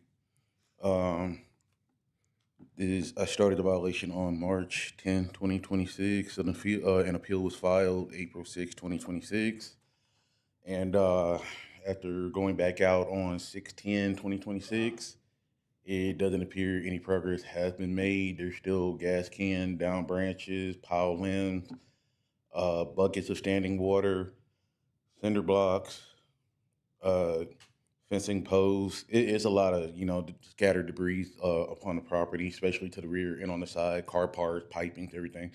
That still needs to be removed, as well as oil drum. All of this does still need to be removed. So it doesn't appear any, progress has been made on the structure since the violation was started. Okay, and what are the issues with the structure itself? On the violation number 2603114 PSD 3315 Catherine Street, no progress has been made on the structure itself in regards to making repairs to the roof, the fascia boards, the overlay, the sidings, as well as the access to the entryway, which the egress is needing to be properly secured. Okay. Have you had any contact with the owners? I'm sorry. Have you had any contact with the owners? I do believe they have reached out to me one time, but I think upon transferring our devices from Samsung to Apple, I lost their number. Okay. Okay. All right. Ma'am, give me your name and what your relation is to the property. My name is Angel Early, Okay. and I am the niece to the owners. Okay. All right. And my dad, who passed away, I'm his stepdaughter. Okay. So once we were notified, we did get quotes, and it's a matter of coming up with the funds. We're gonna split the amount. Mm-hmm. We know it needs to be cleaned up and torn down. Okay. So what we want to know is there a way you guys could give us a price if the city was to do the demolition? That way we can kind of figure out what's the best way financially for Cost-wise. us. Yes. Right. Do we have a way to do that on the front end? Yeah. Okay.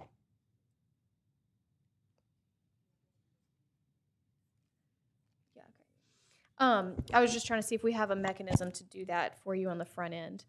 And I don't think we do because the city contracts it out to contractors, so it's not like on a city fee schedule. Okay.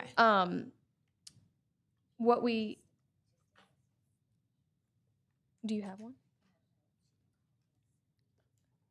Okay. All right. What I'm gonna do is I'm gonna give you 30 days to get with property standards with Miss Rhonda. I've got her card and I'll give it to you. She can give you a pretty good estimate on how much it would cost to have the city do it. And if that is a better number than what you're looking at now, then we can go ahead and enter a judgment to get that ball rolling. If you're going to be doing it on your own, I'm going to set you in 30 days so we can make a decision one way or the other.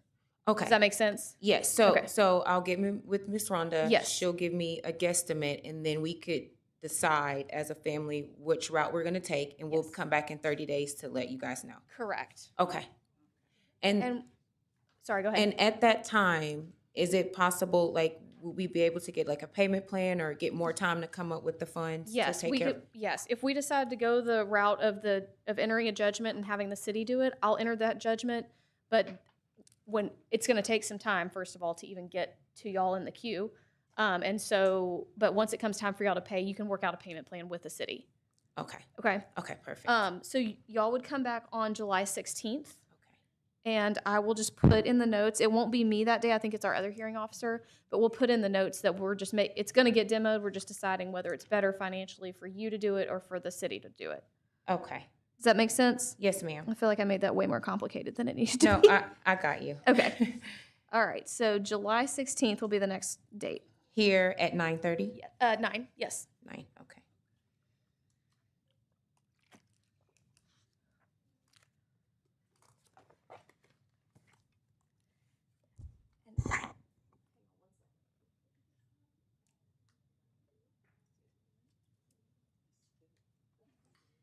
To save you the trip over, because you're in McKinney, right? Okay. To save you the trip over, if you decide that ahead of time that you want to enter a judgment by agreement, I can sign the judgment out of court. So I'll put a note in there. If you decide that's the way you want to do it, I'll just go ahead and sign the judgment without you coming back. Okay. And we would You do that all through Ms. Okay. Rhonda. Yep. Okay. Does that make sense, Ms. Rhonda? Okay. I just don't want you to have to come all the way back just for me to sign a piece of paper. Thank you. You're welcome.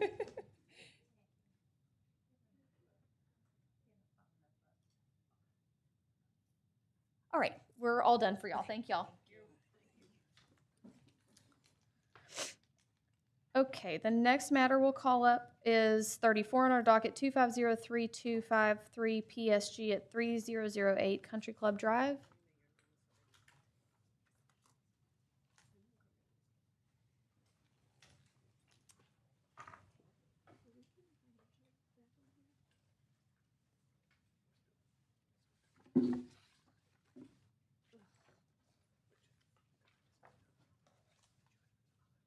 Yeah.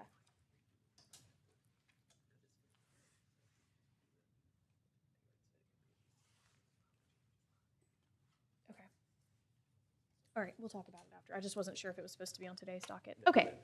All right, if we can get everybody sworn. Do you swear the testimony you're about to provide will be the truth, the whole truth, and nothing but the truth, so help you God? Yes.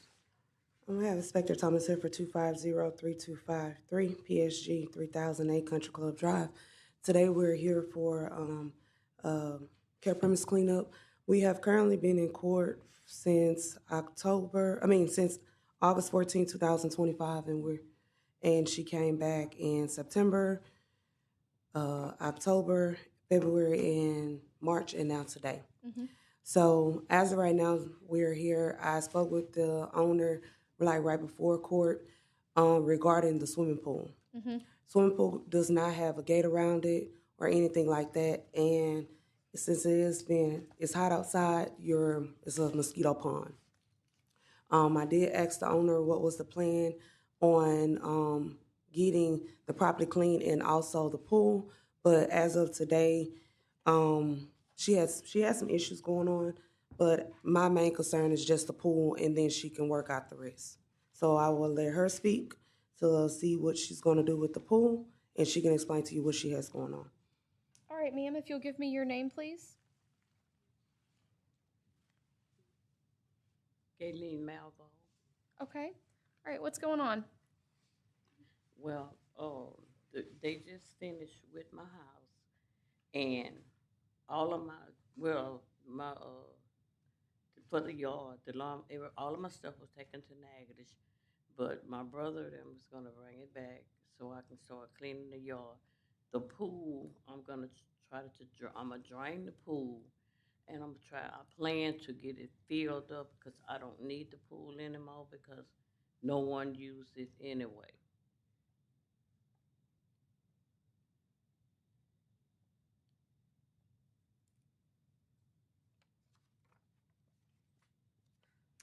All right, anything else from property standards?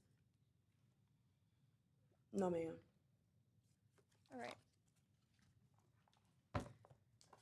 I've reviewed the photos from the original inspection in this matter, which occurred in August of last year. I will note that we have, or at least August, actually. I'm sorry. The original inspection in this matter occurred in March of last year, 15 months ago. This is the 5th appearance in court. Well, February was canceled. This is the 5th setting. I have the same concerns that property standards has about the pool. There does not seem to be, while I am sympathetic to the issues that the homeowner has, there doesn't seem to be a sense of urgency either, and I don't want someone to fall and hurt themselves or drown in that pool. I am going to go ahead and enter a judgment to clean up this property. So I will get you a copy of that judgment out before you leave today. Give me just a few minutes to get it signed. She's gonna give you a judgment, Miss Jackie. You're gonna sign the paperwork. You're gonna move forward with cleaning the property, and then you can speak for Miss Williams. I'll just do it. Speak for Miss Jackie. You sign a piece of paper. What I'm gonna have to pay because I don't have no money. You speak with Miss Wanda on that matter.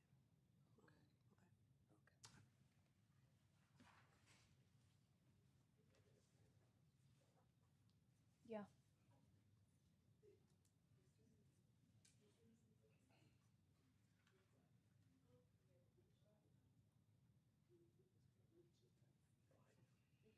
Yes. No.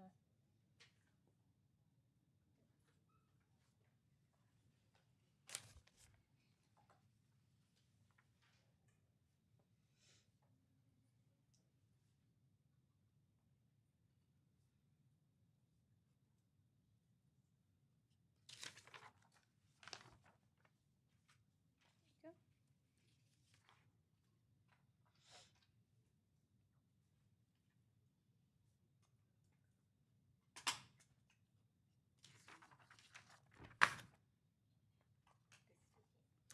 All right. Next up on our docket is 35, 36, 37, and 38. 2603428 PSG, 2603399 CAB, 2603400 CAB, and 2603401 CAB, all at 3228 Gorton Road.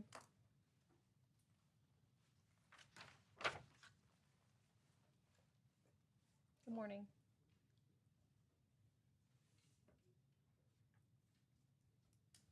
You swear the testimony you're about to provide will be the truth, the whole truth, and nothing but the truth, so help you God?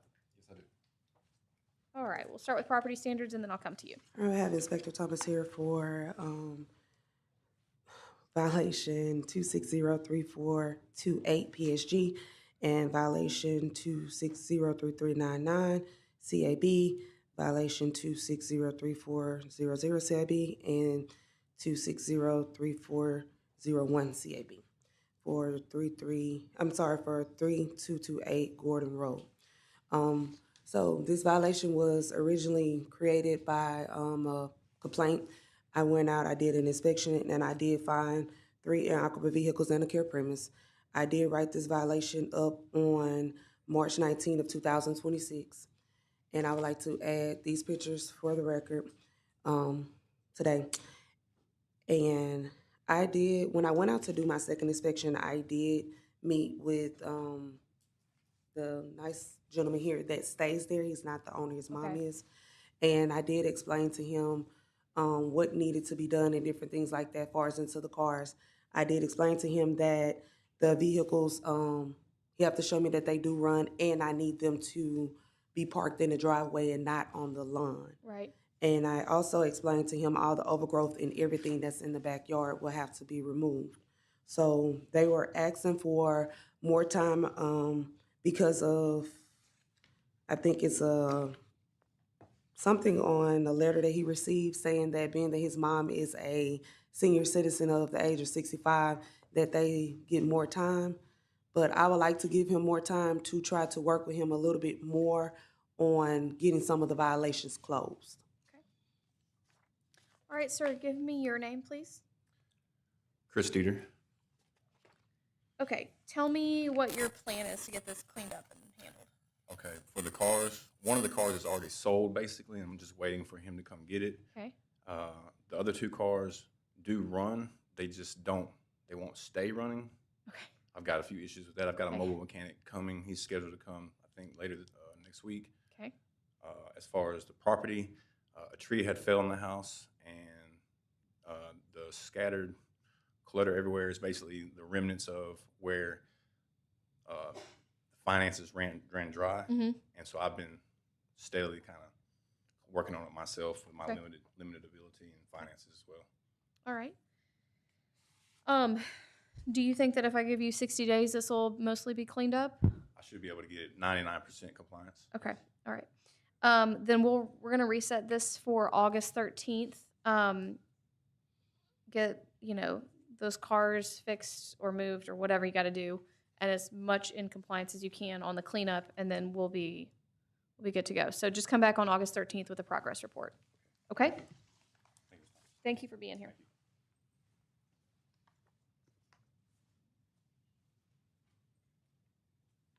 Next up on our docket is 39-2510-1165 PSG at 7160 Westport Avenue.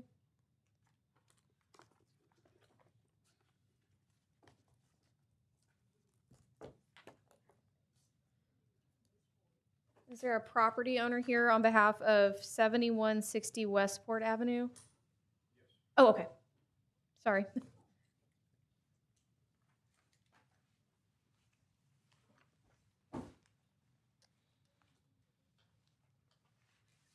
Oh, yes, I remember. Yeah. All right, if I get you sworn, sir. You swear the testimony you're about to provide will be the truth, the whole truth, and nothing but the truth, so help you God? I do. Inspector Thomas here for 2510-1165 PSG, 7160 Westport Avenue. Today we're here basically on a continuance from March 12th when the owner came to court. They did have a plan, Mhm. and due to the rain, a lot of their plans of getting the down trees up and different things like that, they're not able to get the equipment on the property. The only thing I'm asking as of right now is for them to cut the grass until they can clear it completely out. Okay. So I will let him speak. Okay. And then go from All right, sir, give me your name, please. Sam Crawford. All right, Mr. Crawford, tell me what the plan is here. Well, a couple of things. When we were here back on March the 12th, Mr. Flournoy had open heart surgery, so that kind of delayed some things. We're in the process of getting contractors. Probably the best way to do it is to mulch it. But we're trying to figure out. One of the questions I wanted to ask is how clean. We're a little concerned about. This was a forested stand. I'm a consulting forester, and this was a forested stand. The original complaint was a homeless encampment. Right, on that's the what I thought. property. Okay. And the only way we could get to it was to cut the trees to Right. get everything out. So it's not unusual for a forested stand to look like this looks. Right. And if this were out in the middle of nowhere, it would probably stay like this until next year, and then we would apply herbicide to it, which would kill it, and then plant trees. I think we're probably looking at, but we're not going to do that. But the idea is to use a mulcher. It's got a lot of big stumps in it, so we just that's where we are. Mr. Flournoy has talked to several contractors. We don't have anybody hired yet. One of the questions that I had is how clean does this need to be? I mean, it's not a yard, it's 20 acres of land. Right. And the vegetation's going to come up every year. So, I mean, if we left it alone for 10 years, we'd have trees in it taller than this building. But it's ugly. I give you that. But Mother Nature will heal it. But we're just trying to figure out what we need to do to be within compliance. standards. Right. So the ordinance allows for a height equal to or greater, or prohibits, I guess, a height equal to or greater than 12 inches on height. So that's kind of what you that's, and I think that's part of the issue. This isn't a yard, and I think most of these were the way I read it, and I'm not the expert. That's what I'm trying to. Even if we mulch it, the root system's still there. Right. It's going to come back again. Right. And the dead trees that you see, the tops, they're going to decay down. But this is going to be, are we being asked to basically keep everything under 12 inches on this property every year? Like I said, if it was in the middle of nowhere, that's the way it'd look. Mother Nature would take care of it. Right. But we're not. Your Honor, can I speak, please? Sure. I understand that if it was in the middle of nowhere, but I do have a residential neighborhood heading, going back west of that. And with their going back, I originally received a complaint about trash, the homeless camp, tires, and different things like that. So if we leave it undeveloped, it's going to be an eyesore, and I'm going to still receive phone calls because of all the trees that they knock down. I rather for them to go ahead and mulch up the trees that they have and allow it to grow back up as an undevelopment. But the owners, when they came to court in March, they explained that they wanted to turn it into maybe a truck lot or different things like that. That's why they knocked down the trees. Yes. The long term, as I understand it, the long term use of the property would be for some kind of development.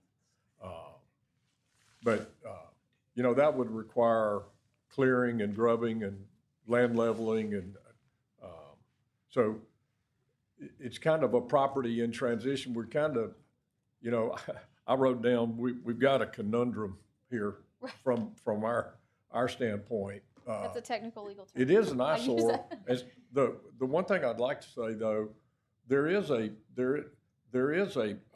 buffer between there is a visual buffer between the residential areas and this property. So it's not affecting them. It is an eyesore from the standpoint of the way it looked before the trees were cut. Okay. And that buffer is actually what we were just discussing up here. I'm pulling up that part of the statute. It is adjacent to some commercial properties on the east side. Okay. They haven't had a problem. We've discussed it, Penske and Okay. then the mechanical part. I can't remember what the welding shop or something on the north side of the road. They were fine. And then we did leave a buffer. And actually, we established a streamside management zone in the northwest corner where there was a creek to protect water quality. So we've done a lot of good things, but we're just trying to figure out what we need to do here.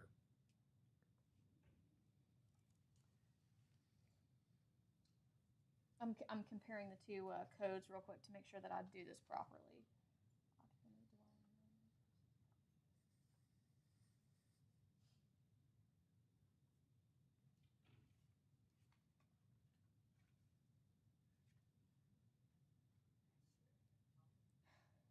So, do you know how you were cited under Muni Code section or Shreveport City Code 3861 subsection A. However, subsection B I think would be more appropriate. That discusses the buffer between a lot that I would argue this one fits the bill for, as opposed to a residential lot. There's a requirement there that there be a 25-foot buffer. I'm very bad at distances, in particular on pictures. Do you believe there's a 25-foot buffer? Well, I believe it's more than that. Beyond that? Okay. Your Honor, they didn't cut that buffer. The city of Shreveport cut that buffer. Streets and Drainage cut that buffer. Which when they go down the road, they cut a 25-foot buffer from the street line, from the street to pretty much the side of the road to pick up any trash or debris. But I don't think there's a requirement that they cut it. There's just a requirement that it exists. But as of right now, we're not actually speaking to the owner. We're just speaking, he is like one of their representatives. When we initially came to court in March for this, we actually had an owner. Right. Before we actually just make a decision, can we have an owner here? I've been, if I can address that. Yeah, go ahead. As their consulting forester, I've been assisting them with the management of all their properties for right at 40 years. I'm not an owner. I am a representative. Okay. I appreciate what you're saying. I feel like this is a really unique situation. It is. And if I could have just a second here, I think I could probably sure. Take your time. Probably pull up a map that may even give us the definitions answer. of how big that buffer is. Okay.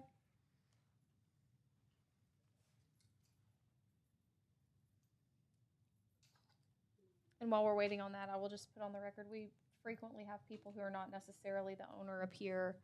I'm fine with him being the representative. In here.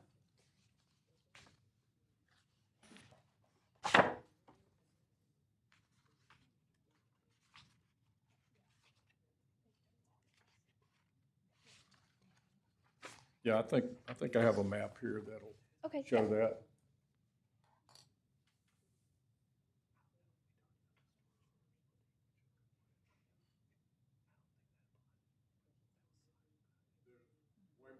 That was because it was a homeless There should be a scale on the map. I didn't look at it, but you can see the boundary line on the west, and then the distance from that line to the existing subdivision. Oh, I see.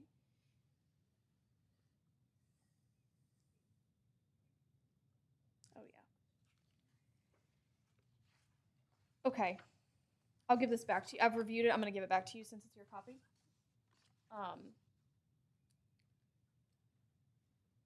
Okay. Okay. I have looked. Is there anything else from either party before I decide what I'm going to do? No? Okay. All right. I'm looking at the original photos that were taken back in November of 2025. I remember this case. It was a full-on homeless encampment. People were, had all their junk everywhere, or their stuff everywhere. That appears to have been well taken care of. And that was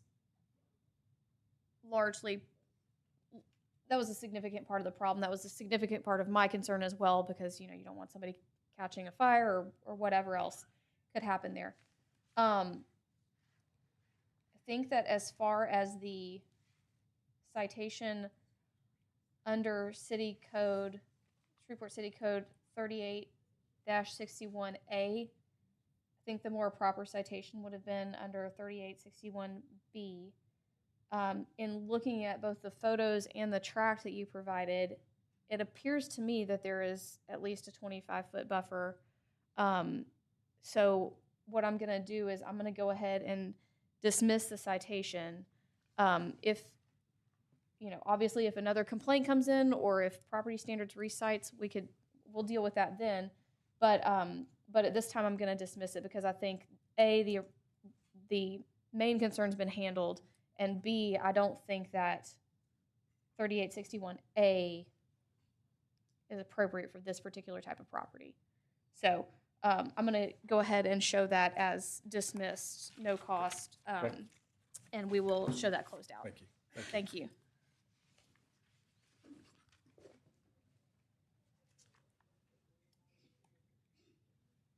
All right.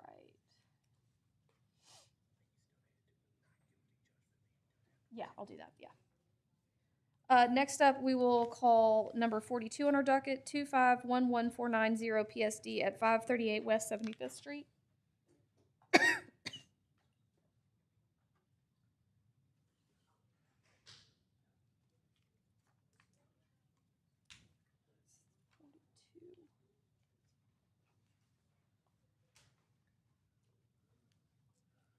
testimony you're about to provide will be the truth, the whole truth, and nothing but the truth, so help you God. Yes. All right, good morning. Good morning. I'm Inspector Fashion, and this is for 538 West 75th Street, 2511490 PSD. So I would like to enter these photos into record. I wrote this up back in November. Now, since then, there has been significant progress. There's only like a few spots left, really. So I would really recommend giving just a little bit more time so they can finish that part, and then it should be abated. Okay. All right, sir, will you step forward and give me your name, please? Hey, I'm Nick Inman. Perfect. How much? It looks like y'all have made progress. Do you think it will be finished in 60 days? I would love to get 90 days just so I don't have to make the trip back up here. Okay. Oh, right, you don't live here. Okay.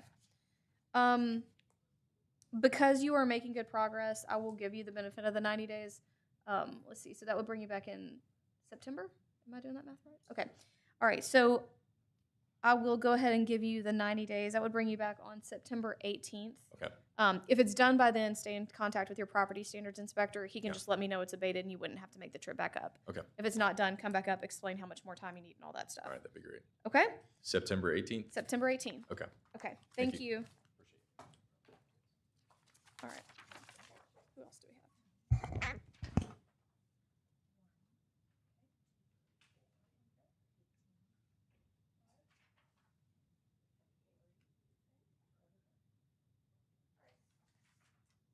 Next on our docket is number 1260292 PSD at 3210 Kentucky Street.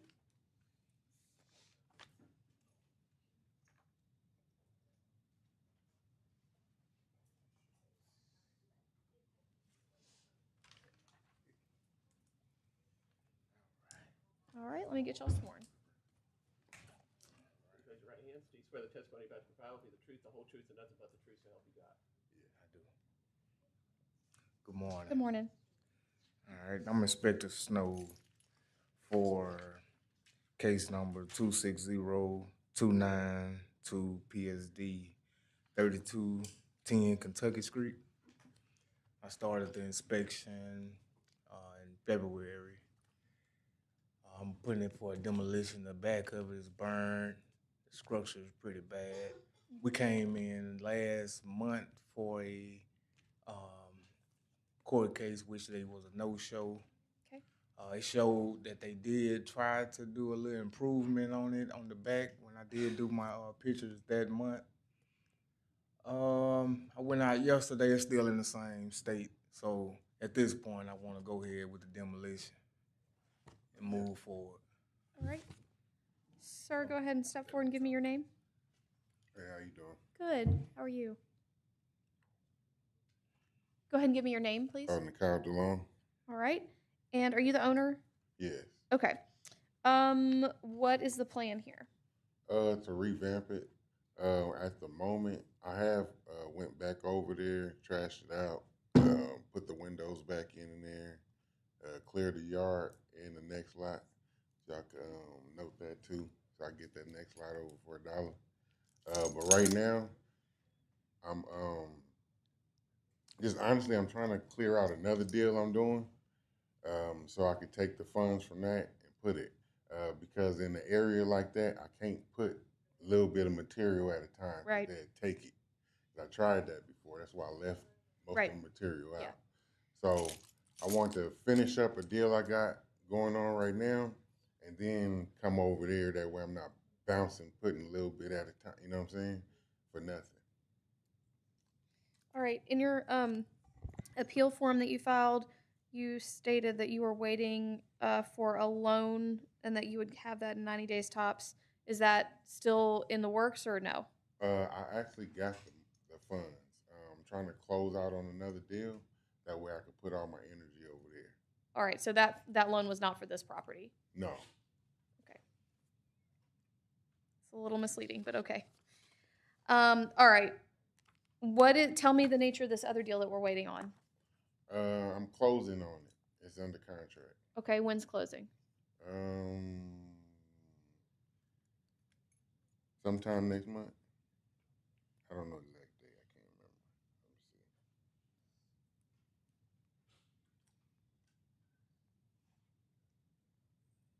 Do you have any proof of that I could look at?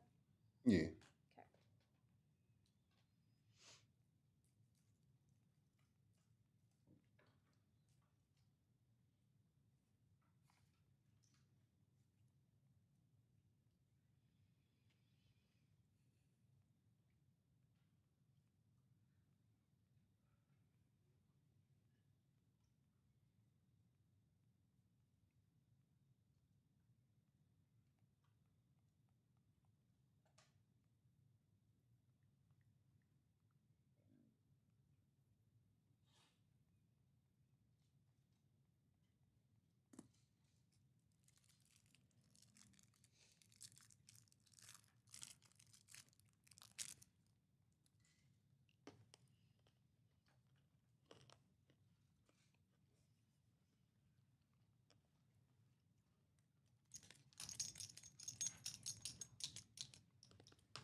Do you want us to pass this matter temporarily so you can find it, and then I can call up another case?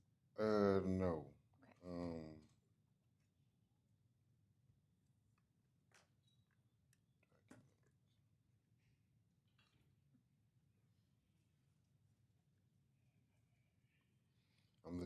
document.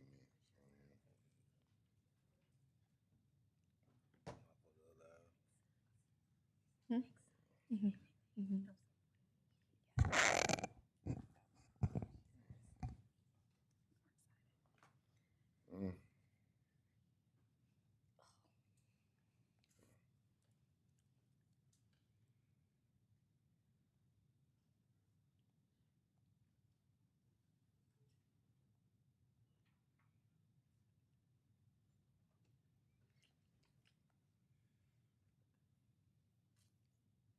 All right, I'm gonna go ahead and pass this temporarily, let you find it. As soon as, just like raise your hand or get my attention as soon as you find it, and I'll call you back up. But I want to keep the docket moving, okay? I don't have the e-document of the deal, but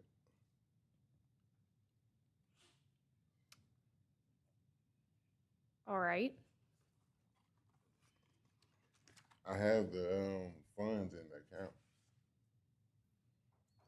I don't know exactly what you asking for besides the document. Well, so you're telling me that that this project is basically on hold, waiting for money from another project, No, right? I'm waiting. I'm waiting to not for the money issue. It's not a money issue. Okay. It's me being because I actually do the work with my crew. Okay. So like before, I put in them windows, all in windows Mhm. before. They broke them all, even the front doors and all that. Okay. That whole back there was none of that was framed up. All that stuff around the house, all that stuff was moved inside and out. So work has been done. Even if you went by yesterday, you would have had pictures of the yard and the windows in there. All the windows in there. That's yesterday pictures. Oh, I don't know. Yeah, them yesterday pictures right Oh there. well. Yesterday I went over there. Well, all them windows is in there around the house and stuff like that right now. But I didn't want to take my crew from there and start working them over there, and the materials start missing again. So my thing was once I finish at this project, I move everybody over there. That way I can close this thing up at one time and be done with it. My thing is time, not the finances, because I'm really kind of over leveraged. I got so much shit going, a lot of things going on.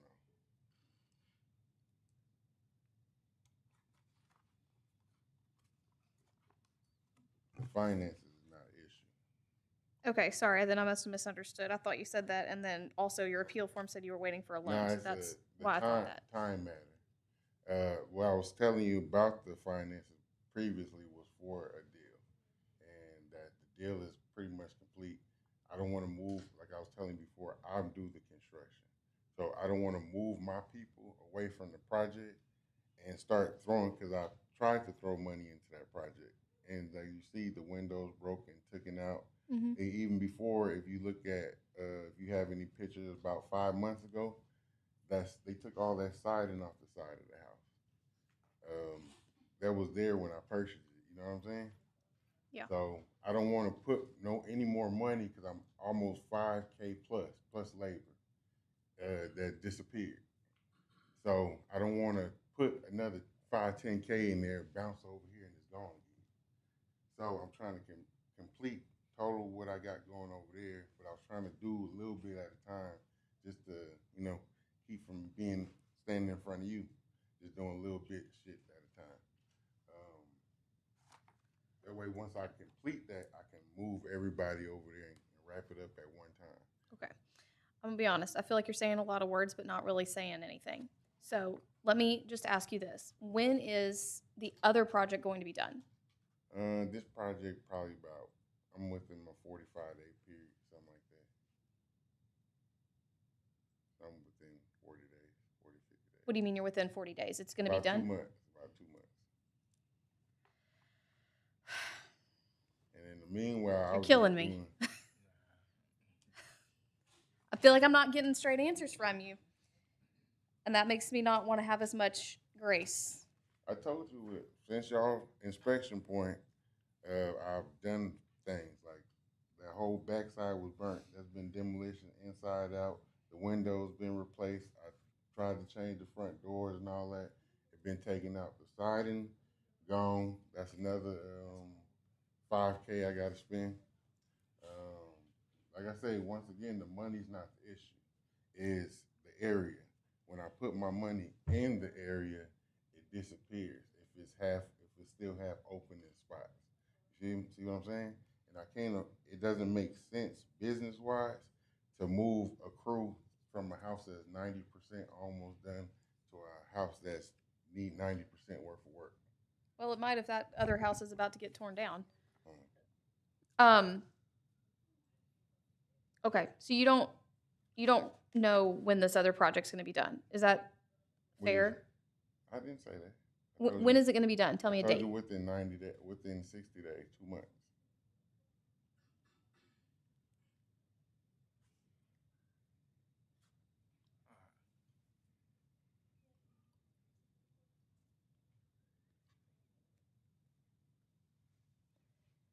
I'm going to give you 30 days. Bring you back in July. July 16th.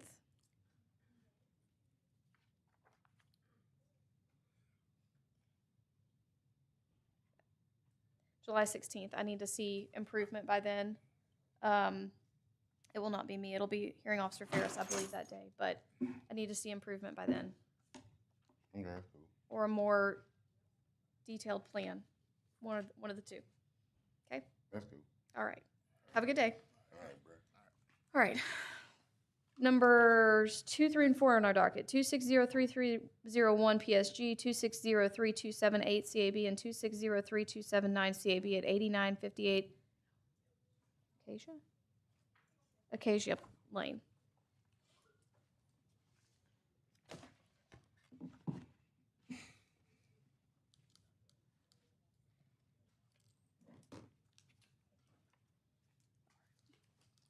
You swear the testimony about to provide will be the truth, the whole truth, and nothing but the truth, so help you God? I do. Good morning to your honor, to the court, to our beloved paralegal and staff. Inspector Roberson with 2603301 PSG, 2603279 CAB, and 2603278 CAB. The actual homeowner is not present. Okay.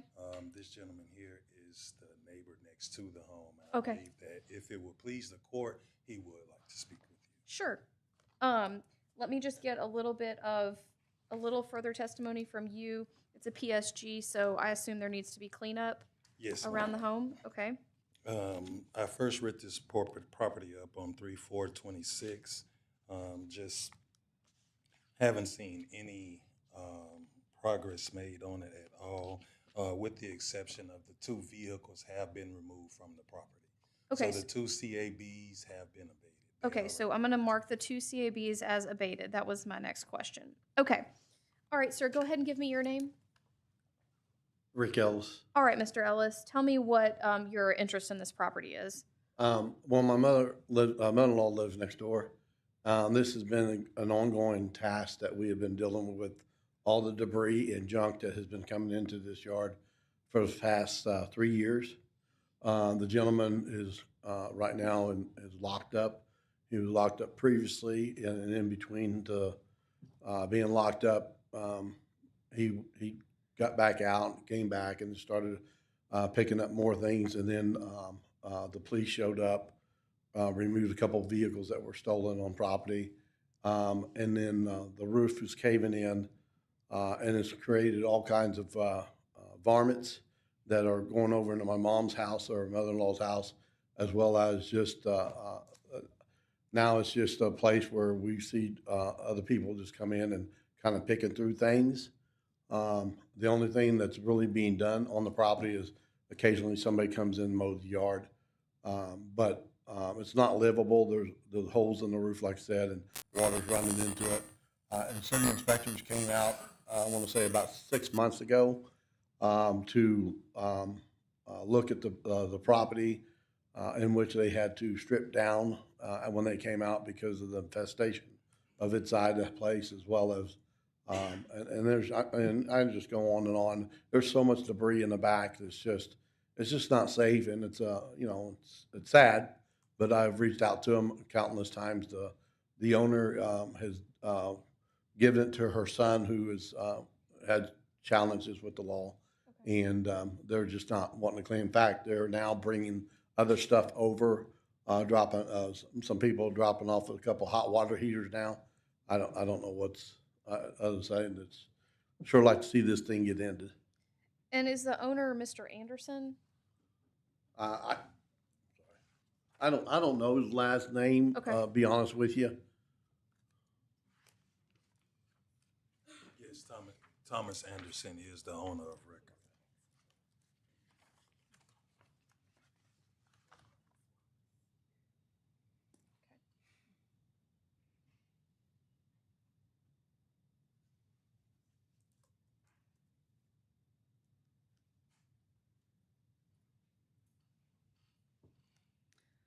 All right, let me just make sure that we have service before I do anything.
They want to complain about it, they can.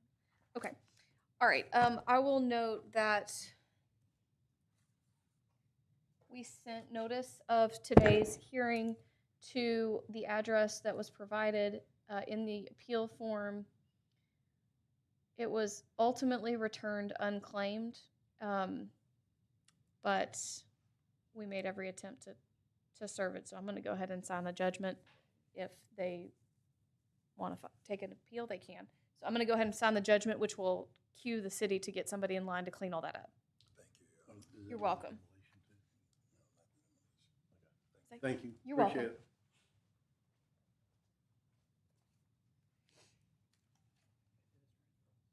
Yeah.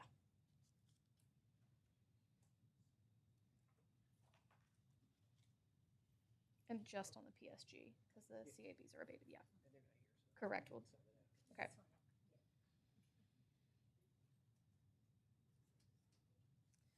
All right, the next matter we'll call up on our docket is number 15-260260 PSD at 3101 Siphon Street.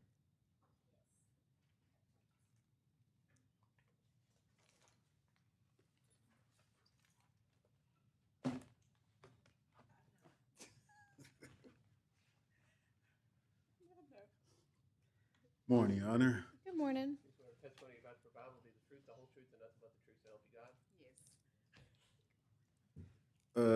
Your Honor, actually, we was gonna close it and everything else. Oh, great. I actually had explained it to her, but she still came and stuff. Okay, good. But she's got the property completely rehabbed and everything. It's painted, doors on it, new porch, I like everything. you got a photo with like God shining down on there. I like that. Hey. He helped her through it, you know, so, hey, won't he do it? Perfect. We're on to the next two. We actually do the other two, so, yeah. All right, ma'am, can you just give me your name so we mark down that you were here? Kim Tolliver. All right, Ms. Tolliver, I assume you're good with us closing this out? Yes. All right, thank you for getting everything fixed. And I'm sorry you had to sit through all that just for that quick appearance. You're welcome. All right, next up is 33 on our docket, 25121476 PSG at 3121 San Jacinto Avenue.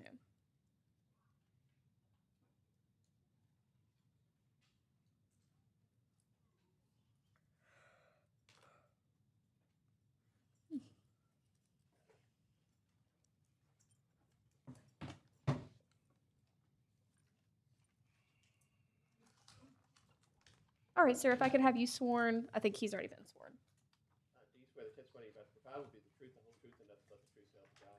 Yes. All right, Inspector Davis.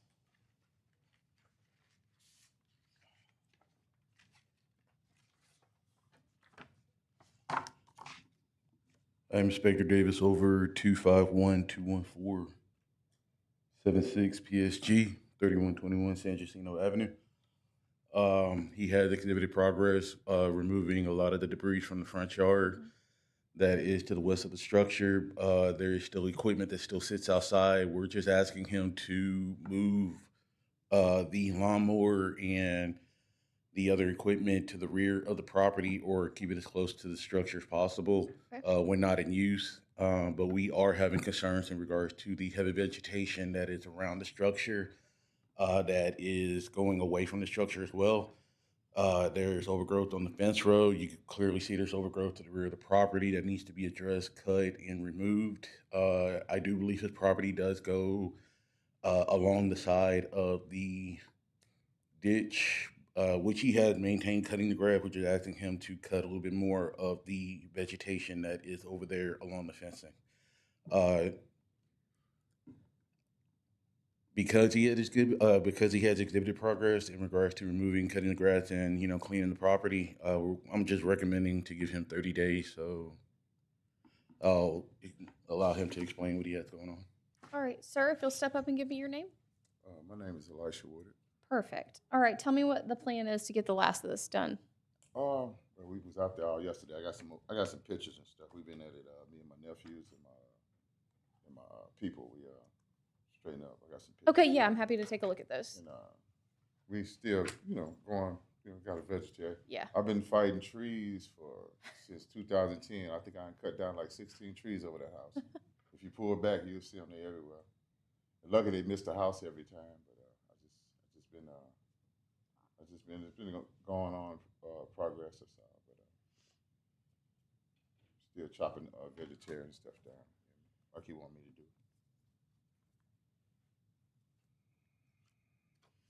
All right, I reviewed the photos that you provided. I'm gonna hand those back to you.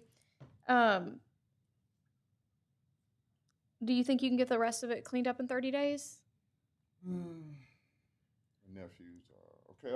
Yeah, probably. Can you give me 2 months? Yeah. I have everything wiped out. Me and my nephews. Okay. I appreciate you. Okay, yeah, I'll give you, we're already getting kind of a heavy docket in July anyway.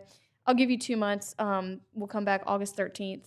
Hopefully, in particular, the summer's usually dry, so hopefully there won't be too many weather-related issues and you can get out there and get that fixed. Well, yeah, they drank a lot of water yesterday. I was like, just hang in there. I was like, Yeah, the weather-related issues, that's going to be 1,000,000 degrees, but. It was hot, man.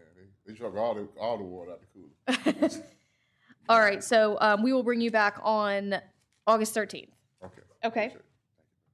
Appreciate you. Sure. This is on. Thank you. All right, next up is 41 on our docket, 2510435 PSD at 522 Argyle.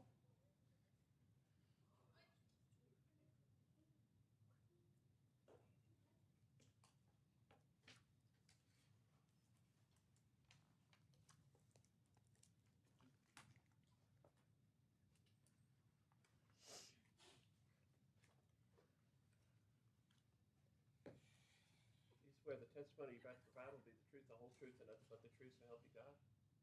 Yes. All right, Inspector Fashion. All right, I'm Inspector Fashion for 2510435 PSD, 522 Argyle Street. I would actually like to show this one as abated. Oh, great. Perfect. If one of y'all will just give us your name so we can show that you were here. My name is Roxana. Perfect. What's your last name? Ordonez. Okay. And they're going to show that this has all been handled, so you don't have to come back, okay? Okay. Thank you. Thank you. All right, we'll show that closed. All right, do I have any other homeowners or interested parties that have appeared? Seeing none, we're going to take 5, and then we will handle all of these that where people didn't show up. Uh-huh.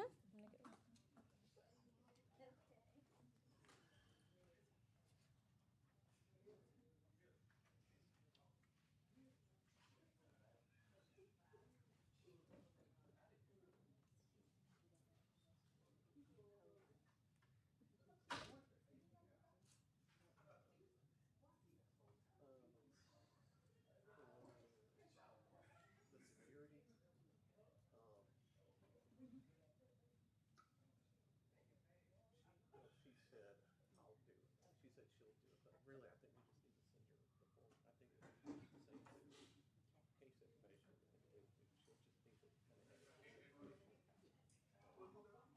Well, probably will actually probably still do most of this with her signature. You just need something language about security is in this case F. So yeah, we'll get with her and just tell her, use this form and then just edit it as she needs it. But I think she volunteered to do it. We just need to send her something she can edit. Perfect. Thank you. Okay.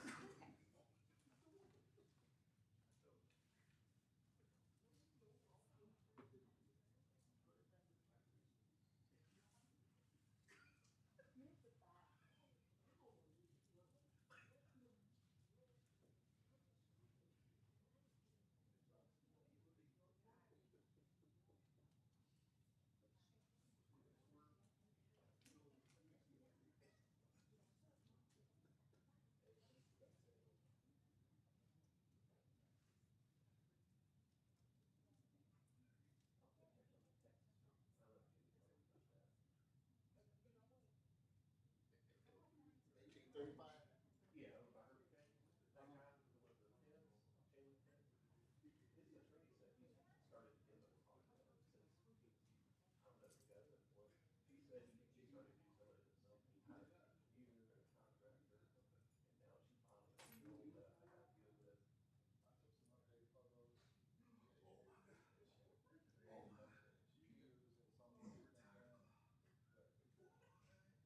she filed an appeal that I got to deal with. He's still trying to say that the back is fine.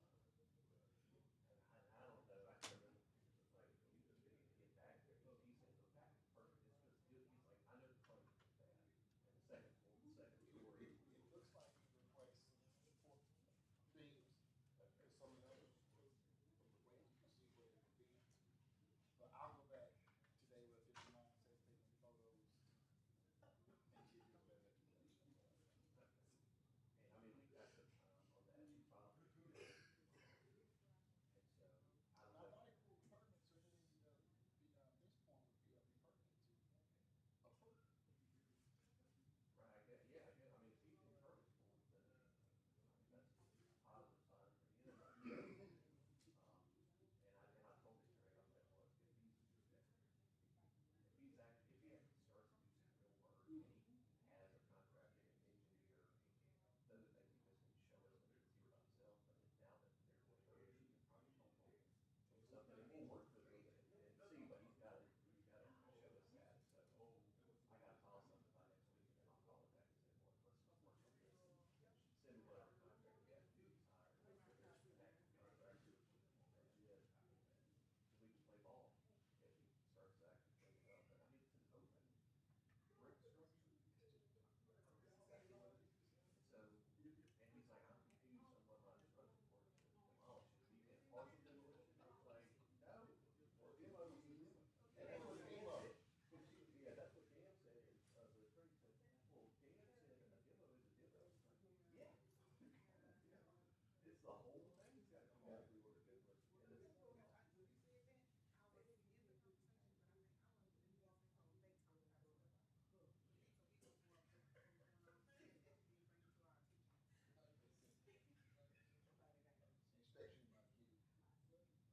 Inspection might give 60 days since the judgment. no, that'd be the last one. Because he filed a appeal, so he had to. It was fair. He gave him the demo judgment. I think he filed it right before his deadline. It sounded like a lot was going on in there. I was like, I'll go somewhere else. I thought about doing that. I was like, I'll just do that.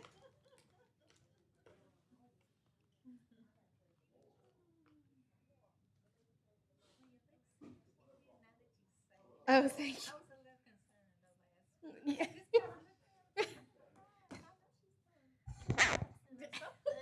Yeah, they're running slow down a little bit. I know it's gonna be fun.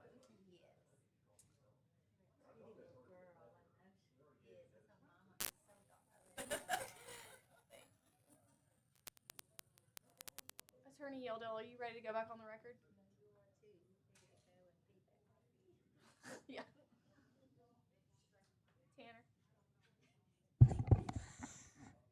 Tanner. Are you ready to go back on the record? Yes. Okay.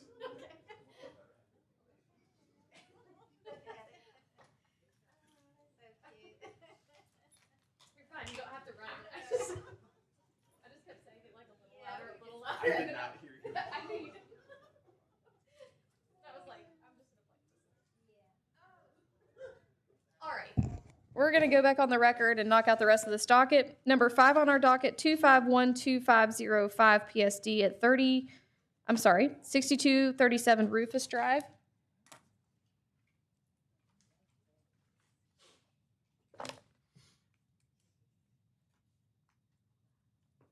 You swear the testimony about your trial will be the truth, the whole truth, nothing but the truth. I do. Good morning, good morning. My name is Inspector Milton Davis, and I'll be representing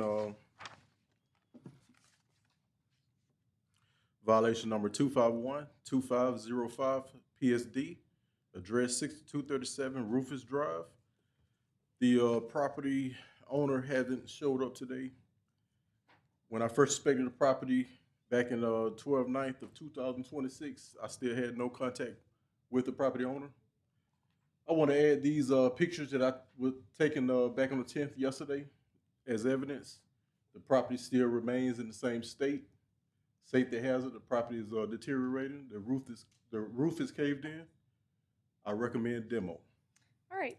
I will note that Miss Arnold appeared last time before us in environmental court on May 14th, 2026. I told her on that date if she did not have she said that she wanted to go ahead and tear the house down, and she had been speaking with a with a demo company. I told her if she does not have a signed contract on today's date, I would be entering a demo. She also was given notice in open court to be here on today's date. She does not appear.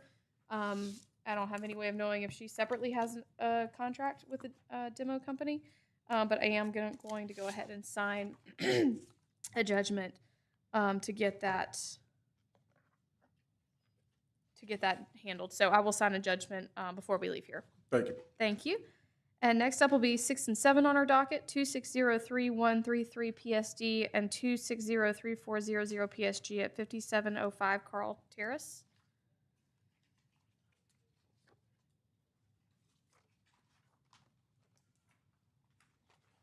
I'm Inspector Milton Davis again. I have multiple violations on this particular property. The first violation, we'll start with a PSD 2603133. And the second violation is going to be 2603400 PSG. On both of violations, I want to abate both violations. The property owners have taken care of business. Amazing. As you can see, the property has been cleaned up and the structure has been demoed. Perfect. We will show both of those matters abated. Thank you, thank you. Thank you. All right, next up is number 10 on our docket, 2509374 PSD at 2789 Dr. Martin Luther King Drive, Dr. Martin Luther King Jr. Drive.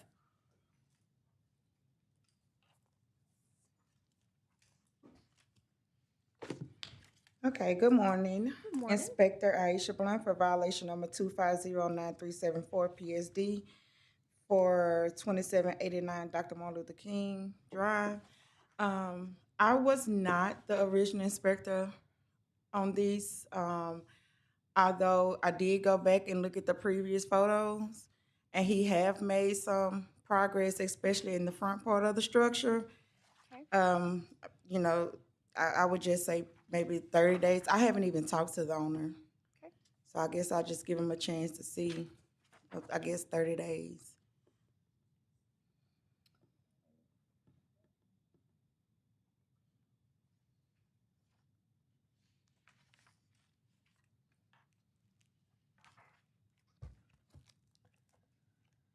me see just how much progress there's been, because he was also given notice to be here today, and he's not here.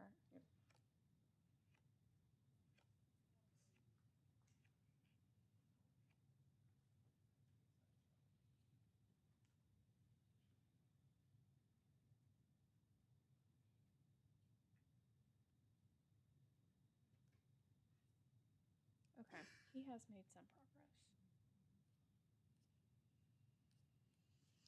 All right, I will note that he appeared in environmental court back in March. On March 12th, he came before me. He was present.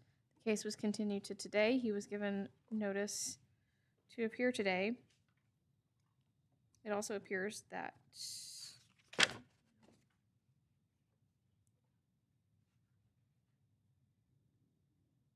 he received notice in the mail. But if Property Standards is asking for an additional 30 days, I'll do that. I will go ahead and reset him to July 16th. And we will get him re-noticed to come. Yes, ma'am. Thank you. Thank you. All right. Next up is number 11, 26012 PSD at 2304 Highland Avenue.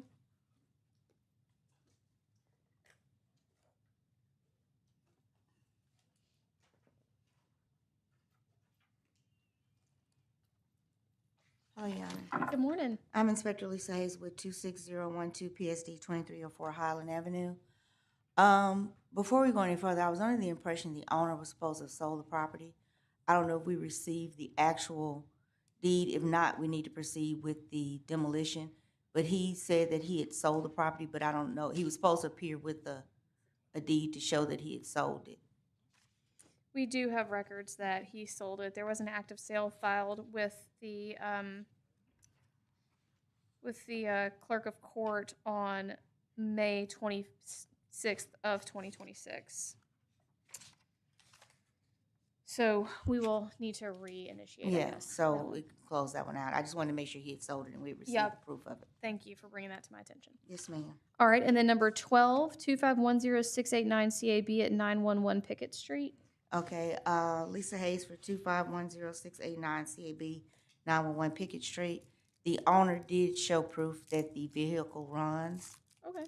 And he did a good job, and there's the video of it running. It's 2 videos. He showed it being moved out of the place, and then he showed it, he's riding it even.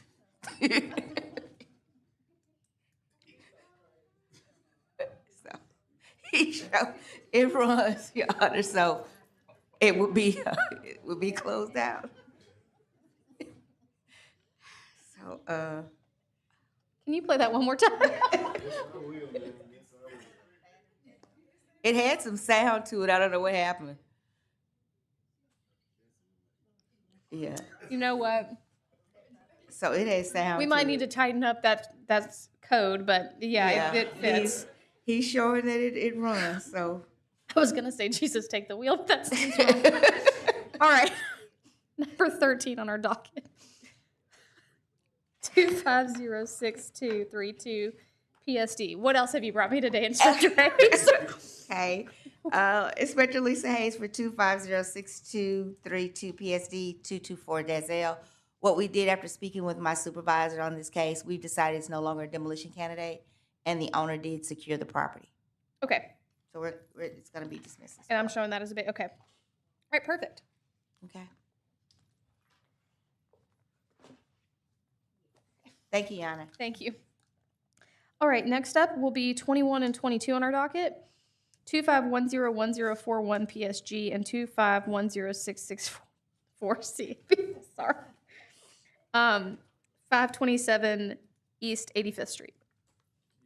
It's abated. Perfect. Close it. Go ahead. Oh, They're both abated? yes. All right. I will show both of those as abated. Yes, Do you ma'am. Have Thank you. anything else you want to add? No. Okay.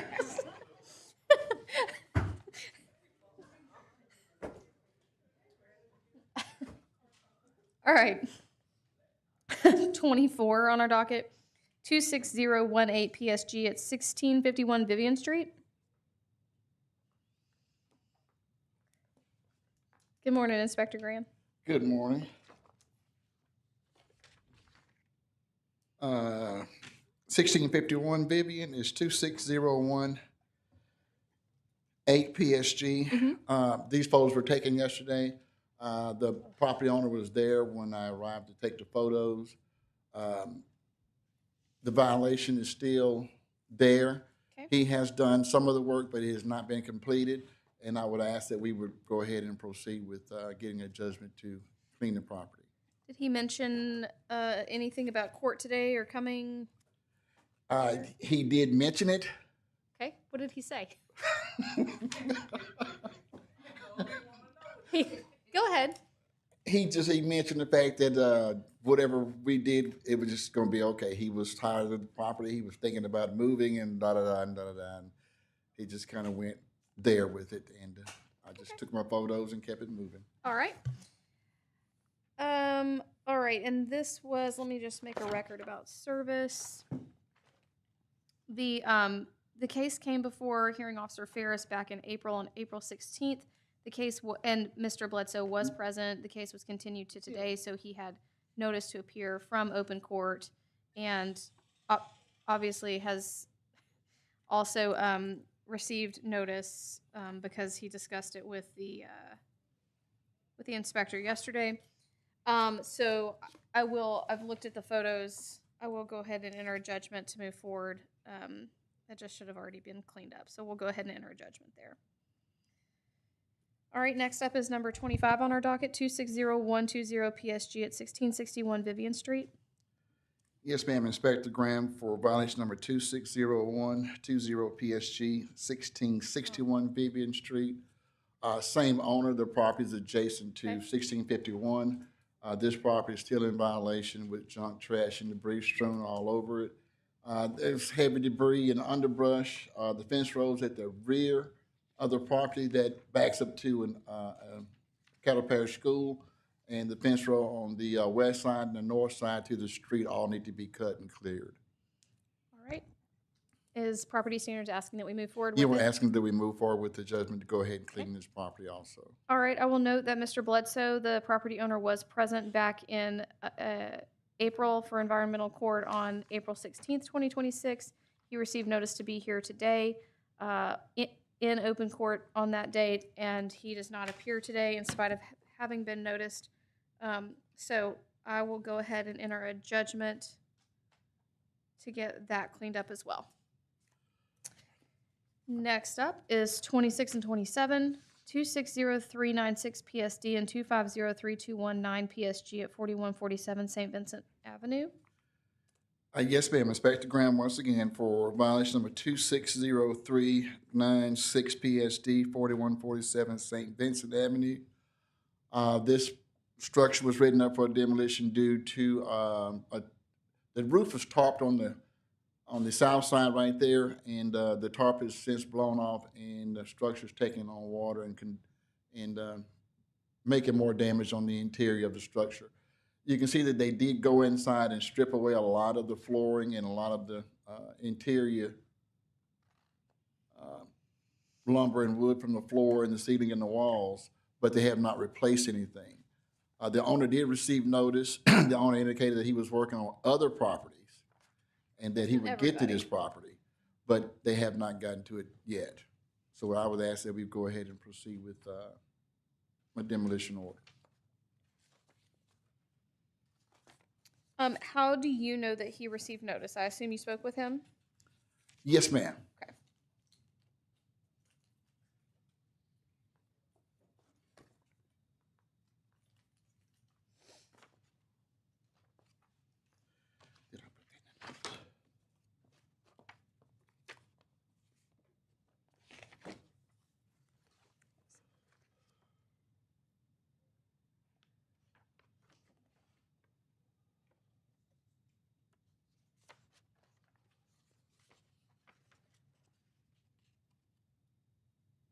Oh, okay. All right. Mr. Falk wrote a letter back in April of 2026 requesting more time telling us to rest assured that they are taking this seriously. I still see significant issues with the property, both on the demo and the care premises. Is property standards wanting to move forward with both? Yes, ma'am. this Let's time? move forward with both, please. Okay. The demolition and on the care premise violation. I will find, based on the testimony, that Mr. Falk did receive notice to be here today and has chosen not to be here, and I will enter a judgment as to both the PSD and the PSG. All right. And then next up will be number 28 on our docket, 2509341 PSD at 734 West 68th Street. Yes, ma'am. Inspector Graham once again for violation number 2509341 PSD 734 West 68th Street, which is a very large apartment complex. The last time we were here, there was a representative here for the property owners. Since then, they have demolished 3 or 4 of the vacant structures. There were 2 that were burned and 1 that was heavily damaged by a fallen tree. Those have since been demolished. Okay. They have since gutted the majority of the vacant buildings, removing all the sheetrock out of them, leaving them just with the interior wall structures. Okay. They have secured about 80% of the buildings on the bottom floors, front and rear. Okay. Some of them still remain unsecured, but they did secure almost 80% of them. There's no one here today. I haven't heard from anyone, so I see progress moving slowly. Yeah. I just have to give them more time to continue moving slowly or until we can get contact with someone. Okay. We're going to notice them for 60 days because they are making progress. I do note it's taking a while, but it's also a pretty big facility. It's a big so, facility, yes, ma'am. So we'll notice them for August 13th and see if we can get them back into court. Thank you, ma'am. You're welcome. Thank you. Number 29 on our docket, 2511456 PSD at 3033 DeSoto Street.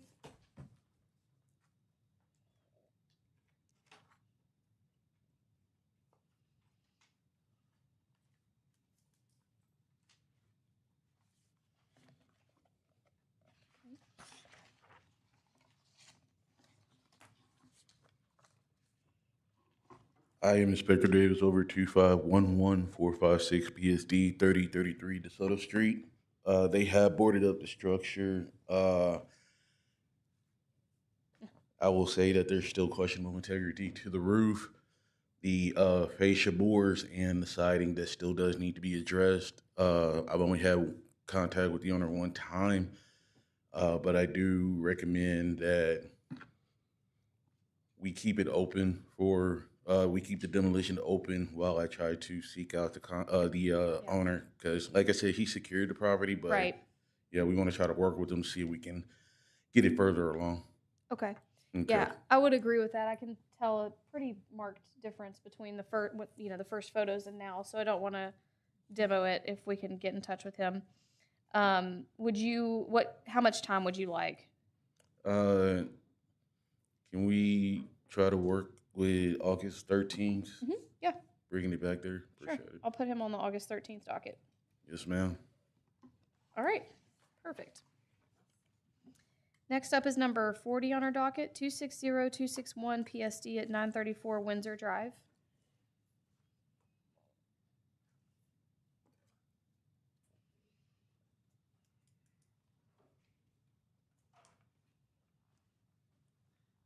Inspector Fashion for 934 Windsor Drive, 260261 PSD.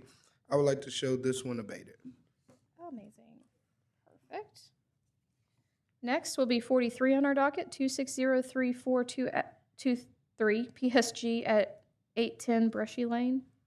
Yep. And for the Inspector Fashion again, 2603423 PSG for 810 Brushy Lane. I would like to show this one abated also. Perfect. Number 44, 251111313 PSG at 333 West 74th Street.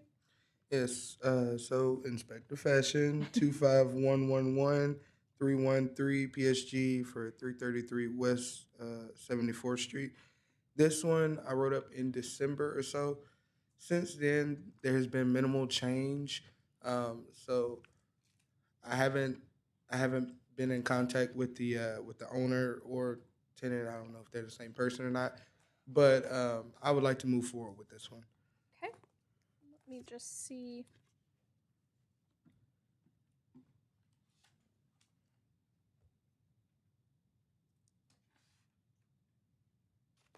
Just this is 44.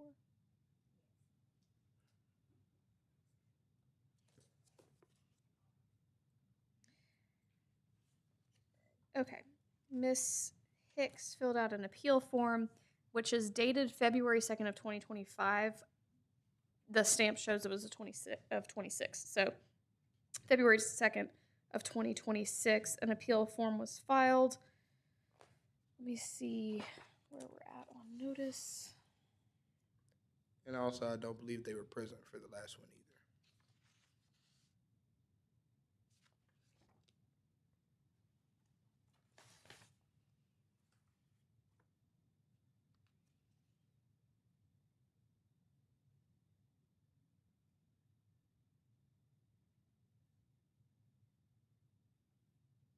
Miss Hicks is the tenant.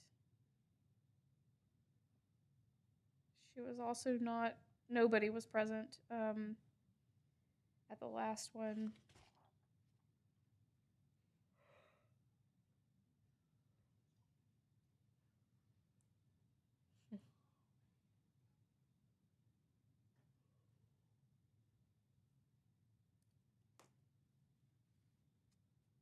Let me just get the most updated tracking real quick.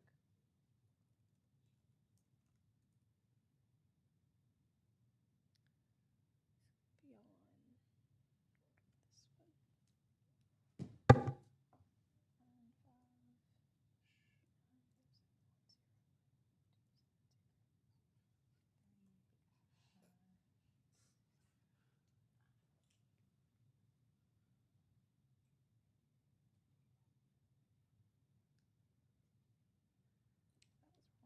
9, 5. That was wrong. 9, 5, 8, 9. 710, 5270.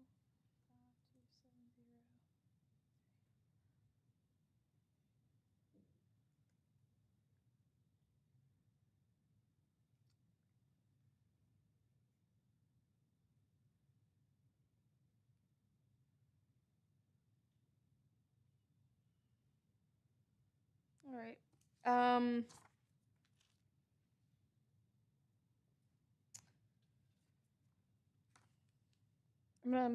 This is a PSG, right? Yeah. Okay. I am gonna go ahead and enter a judgment. I see that we attempted to deliver to the address provided, which failed.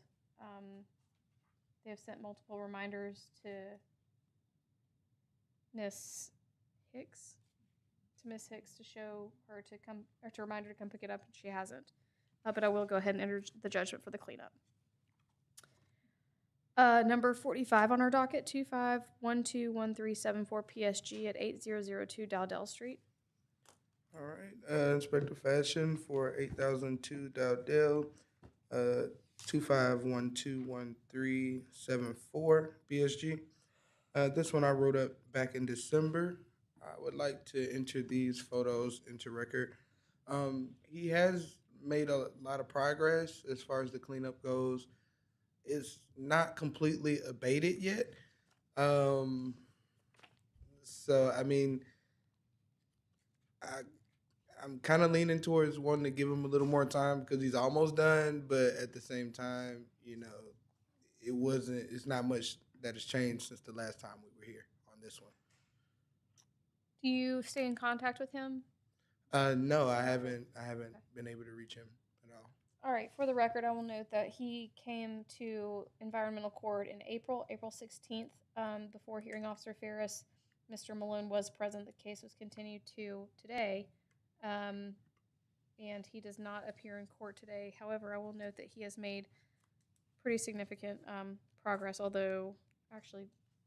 significant progress, although he has not completed it. We will give him, let's just set him for July 16th. and see if we can get him back here to either finish it or explain himself. All right, we'll reset him for July 16th. And 46 on our docket is 25121381 PSG at 275 West 80th Street. Inspector Fashion for 275 West 80th, 251213181, PSG. And I would like to enter these photos into record as well. I know this is the same owner, it's right across the street. For this one, I mean, other than really cutting the grass, and it does look like, I believe they got all the tree logs up, but other than that, I mean, it's not much else. Really, the main thing was like the appliance and stuff that was kind of on the back porch, because really those tree logs are kind of on a separate parcel, so it's not so much on that violation, really. Okay. So, I You mean, wanna go I ahead and guess we close could give it? them a little more time on that one, too. Okay. All right, then we'll just bring that one on July 16th as well.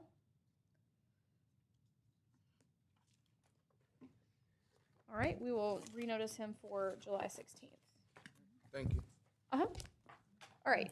I think that shows me finishing everything on our docket. If anybody has one that I missed, let me know. All right. I will close this out today.